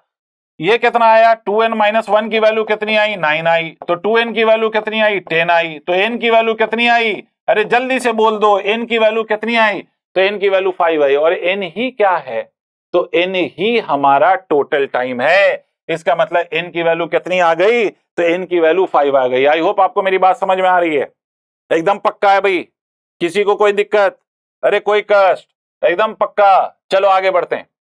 अगला question, a stone throne upward with a speed of u from the top of the tower reaches the ground with a velocity 3u। क्या कह रहा है क्वेश्चन, चलो फटाफट करें भाई। लेकिन आप क्या करेंगे, आप वीडियो को पॉज करेंगे और खुद से ट्राई करेंगे, फिर सोल्यूशन देखेंगे। क्लियर है, चलिए भाई। आपसे कह रहा है कि ये टावर है, the height of the tower बताना है। तो यहां से आपने एक टावर से एक पार्टिकल को आपने फेंका विथ वेलोसिटी u, जब ये ग्राउंड पे पहुंचा है तो ये ग्राउंड पे पहुंचा है, at the moment when it strikes the ground इसकी वेलोसिटी हो जाती है 3u। क्वेश्चन क्या है? क्वेश्चन ये है कि h की वैल्यू कितनी है। क्वेश्चन ये है कि h की वैल्यू कितनी है, हाइट ऑफ द टावर कितना है, हाइट ऑफ द टावर कितना है। आ रहा है बेटा, समझ आ रहा है आप लोगों को? चलिए मुझे एक बात बताइए, सोच के बताइए, सोच रहे हैं? सोच के बताइए। यहां से मेरे बच्चों जब हम किसी को फेंकेंगे ऊपर और वो फिर ऊपर जाने के बाद नीचे आ रहा है, इस पूरे मोशन का डिस्प्लेसमेंट कितना है? सोचो सोचो, फटाफट सोचो। क्या कहा? क्या कहा? इस पूरे मोशन का डिस्प्लेसमेंट कितना है? क्या हाइट ऑफ द टावर है? हाँ, हाइट ऑफ द टावर है सर। पूरे मोशन का डिस्प्लेसमेंट कितना है? हाइट ऑफ द टावर के बराबर। कितने के बराबर है? Height of the tower. कुछ समझ में आ रहा होगा भाई, यहां से यहां तक का जीरो हो गया, यहां से यहां तक जो डिस्प्लेसमेंट है वही डिस्प्लेसमेंट है। तो इसका मतलब हाइट ऑफ द टावर कुछ और नहीं है, इस पूरे मोशन का डिस्प्लेसमेंट है। और ये मोशन एक्सेलरेटेड है। कैसा मोशन है? एक्सेलरेटेड है। कैसा मोशन है? एक्सेलरेटेड है। तो क्या कर दूं सर? मुझे फाइनल वेलोसिटी पता है, मुझे इनिशियल वेलोसिटी पता है, मुझे एक्सेलरेशन पता है, मुझे हाइट निकालना है। कौन सी इक्वेशन यूज करूं? कौन सी इक्वेशन यूज करूं? क्या कह रहे हो? V square is equal to u square plus of 2s। बहुत बढ़िया यार, बहुत बढ़िया समझ रहे हो आप। तो v की जगह हम क्या लिख देंगे? 3u का स्क्वायर। और इधर क्या लिख देंगे? u square. इधर क्या लिख देंगे? Minus of 2 into g into minus of h। Why are you using minus of h? I have assumed this has to be the origin. तो h डाउनवर्ड हो रहा है ना बेटा, डिस्प्लेसमेंट देखिए डाउनवर्ड है ना बेटा, डाउनवर्ड, तो डिस्प्लेसमेंट भी निगेटिव। तो आप देखो सॉल्व कर देते हैं। और ये u कैसा है? पॉजिटिव। सर कहोगे 3u तो निगेटिव है, हाँ है, लेकिन इसका स्क्वायर ही तो करोगे तो इसका स्क्वायर पॉजिटिव ही तो आएगा। तो क्या हो जाएगा? देखो 9u स्क्वायर, इस u स्क्वायर को इधर ले आओ तो minus of u square is equal to कितना हो गया? 2gh। तो ये कितना हो गया? 8u square is equal to 2gh। तो h की वैल्यू कितनी आ गई? h की वैल्यू ये आ गई sir 4u square divided by g। 4u square divided by g है आंसर। हाँ सर, सेकेंड ऑप्शन है। क्या ये बात क्लियर है बेटा? एकदम पक्का पक्का, कोई तकलीफ है? बहुत बढ़िया साहब, आगे बढ़ते हैं। 19th question, a balloon is at height of 81 meter and is ascending upward with a velocity of 12 meter per second. A body of 2 kg weight is dropped from it. If g is equal to 10 meter per second square, the body will reach the surface of the earth in. तो अब सीधी सीधी सी बात है बेटा, इस सवाल को solve करने के लिए आप क्या करोगे? भाई बलून ऊपर जा रहा है और ऊपर जाते हुए बलून से आपने क्या ड्रॉप किया है? एक पत्थर ड्रॉप किया। बलून कितने हाइट पे है?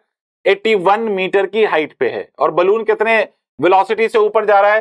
Upward with a velocity of 12 metre per second. कितनी वेलोसिटी से? 12 मीटर पर सेकेंड। इमेजिन करो ये बलून है, इस समय पे ये ग्राउंड से 81 मीटर के हाइट पे है। कितनी हाइट पे है? 81 मीटर की हाइट पे है। बहुत बढ़िया साहब। और ये इस इंस्टेंट पे ऊपर जा रहा है with a velocity of 12 metre per second. Clear है? अगर मैं सोचो, इमेजिन करो कि मैं ग्राउंड पे बैठ जाऊं और इसको देखूं, इस बलून को देखूं, तो जब आप पत्थर ड्रॉप करोगे ना, इसमें से स्टोन को ड्रॉप करोगे, तो उस इंस्टेंट से पहले, जस्ट पहले, कब कब कब?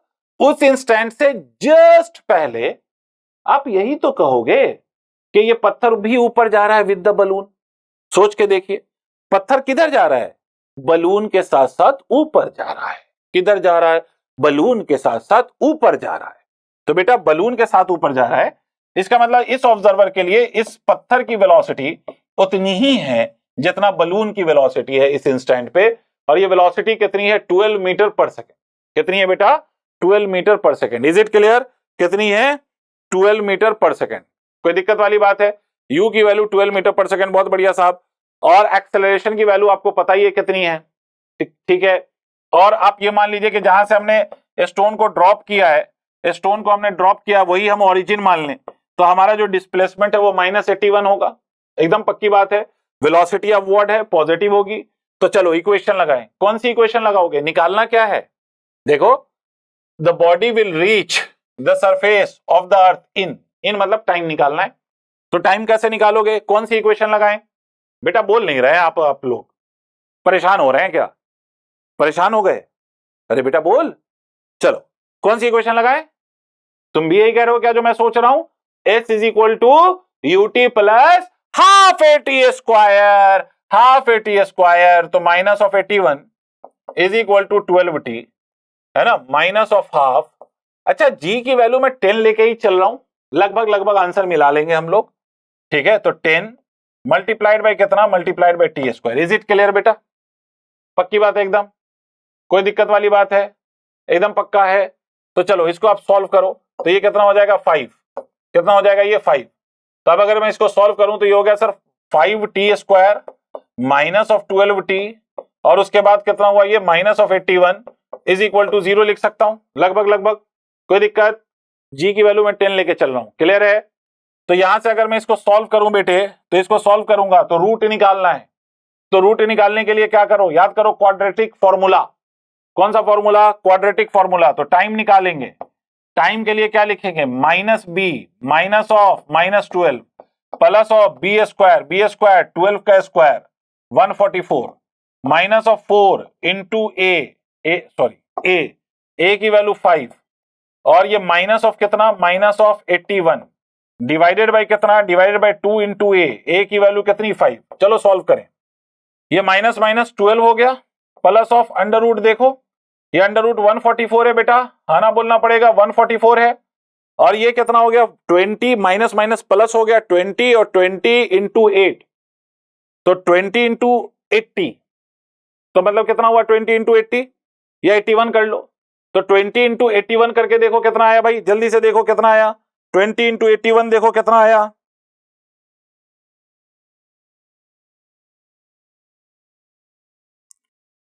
One 1620 20 into 81 1620। चलो मैं कैलकुलेटर यूज कर रहा हूं, देखो प्लस ऑफ कितना? प्लस ऑफ 144, तो 1764, और इसका हम रूट ले लें तो ये रूट की वैल्यू कितनी आ जाएगी? रूट की वैल्यू 42, तो 42 इसके रूट की वैल्यू आ गई, है ना। ये पूरा मैं लिख देता हूं, 42 आ गई भाई, आप सॉल्व करके देख लीजिएगा। डिवाइडेड बाय कितना? 10, तो ये कितना हो गया? 54/10। कितना आएगा? 54/10। तो t की वैल्यू कितनी आ गई? 54/10। तो इसका मतलब ये आंसर कितना आया? 5.4 सेकेंड। 5.4 सेकेंड। क्लियर है बेटा? अच्छा इसका अगर दूसरा रूट निकालोगे तो दूसरा रूट कैसा आएगा? निगेटिव, और टाइम की वैल्यू निगेटिव नहीं होती है, टाइम की वैल्यू निगेटिव नहीं होती है। क्लियर है बेटे? एकदम पक्की बात है? अरे हाँ ना बोलो, एकदम पक्का है। चलिए आगे बढ़ते हैं। और क्वेश्चन है क्या?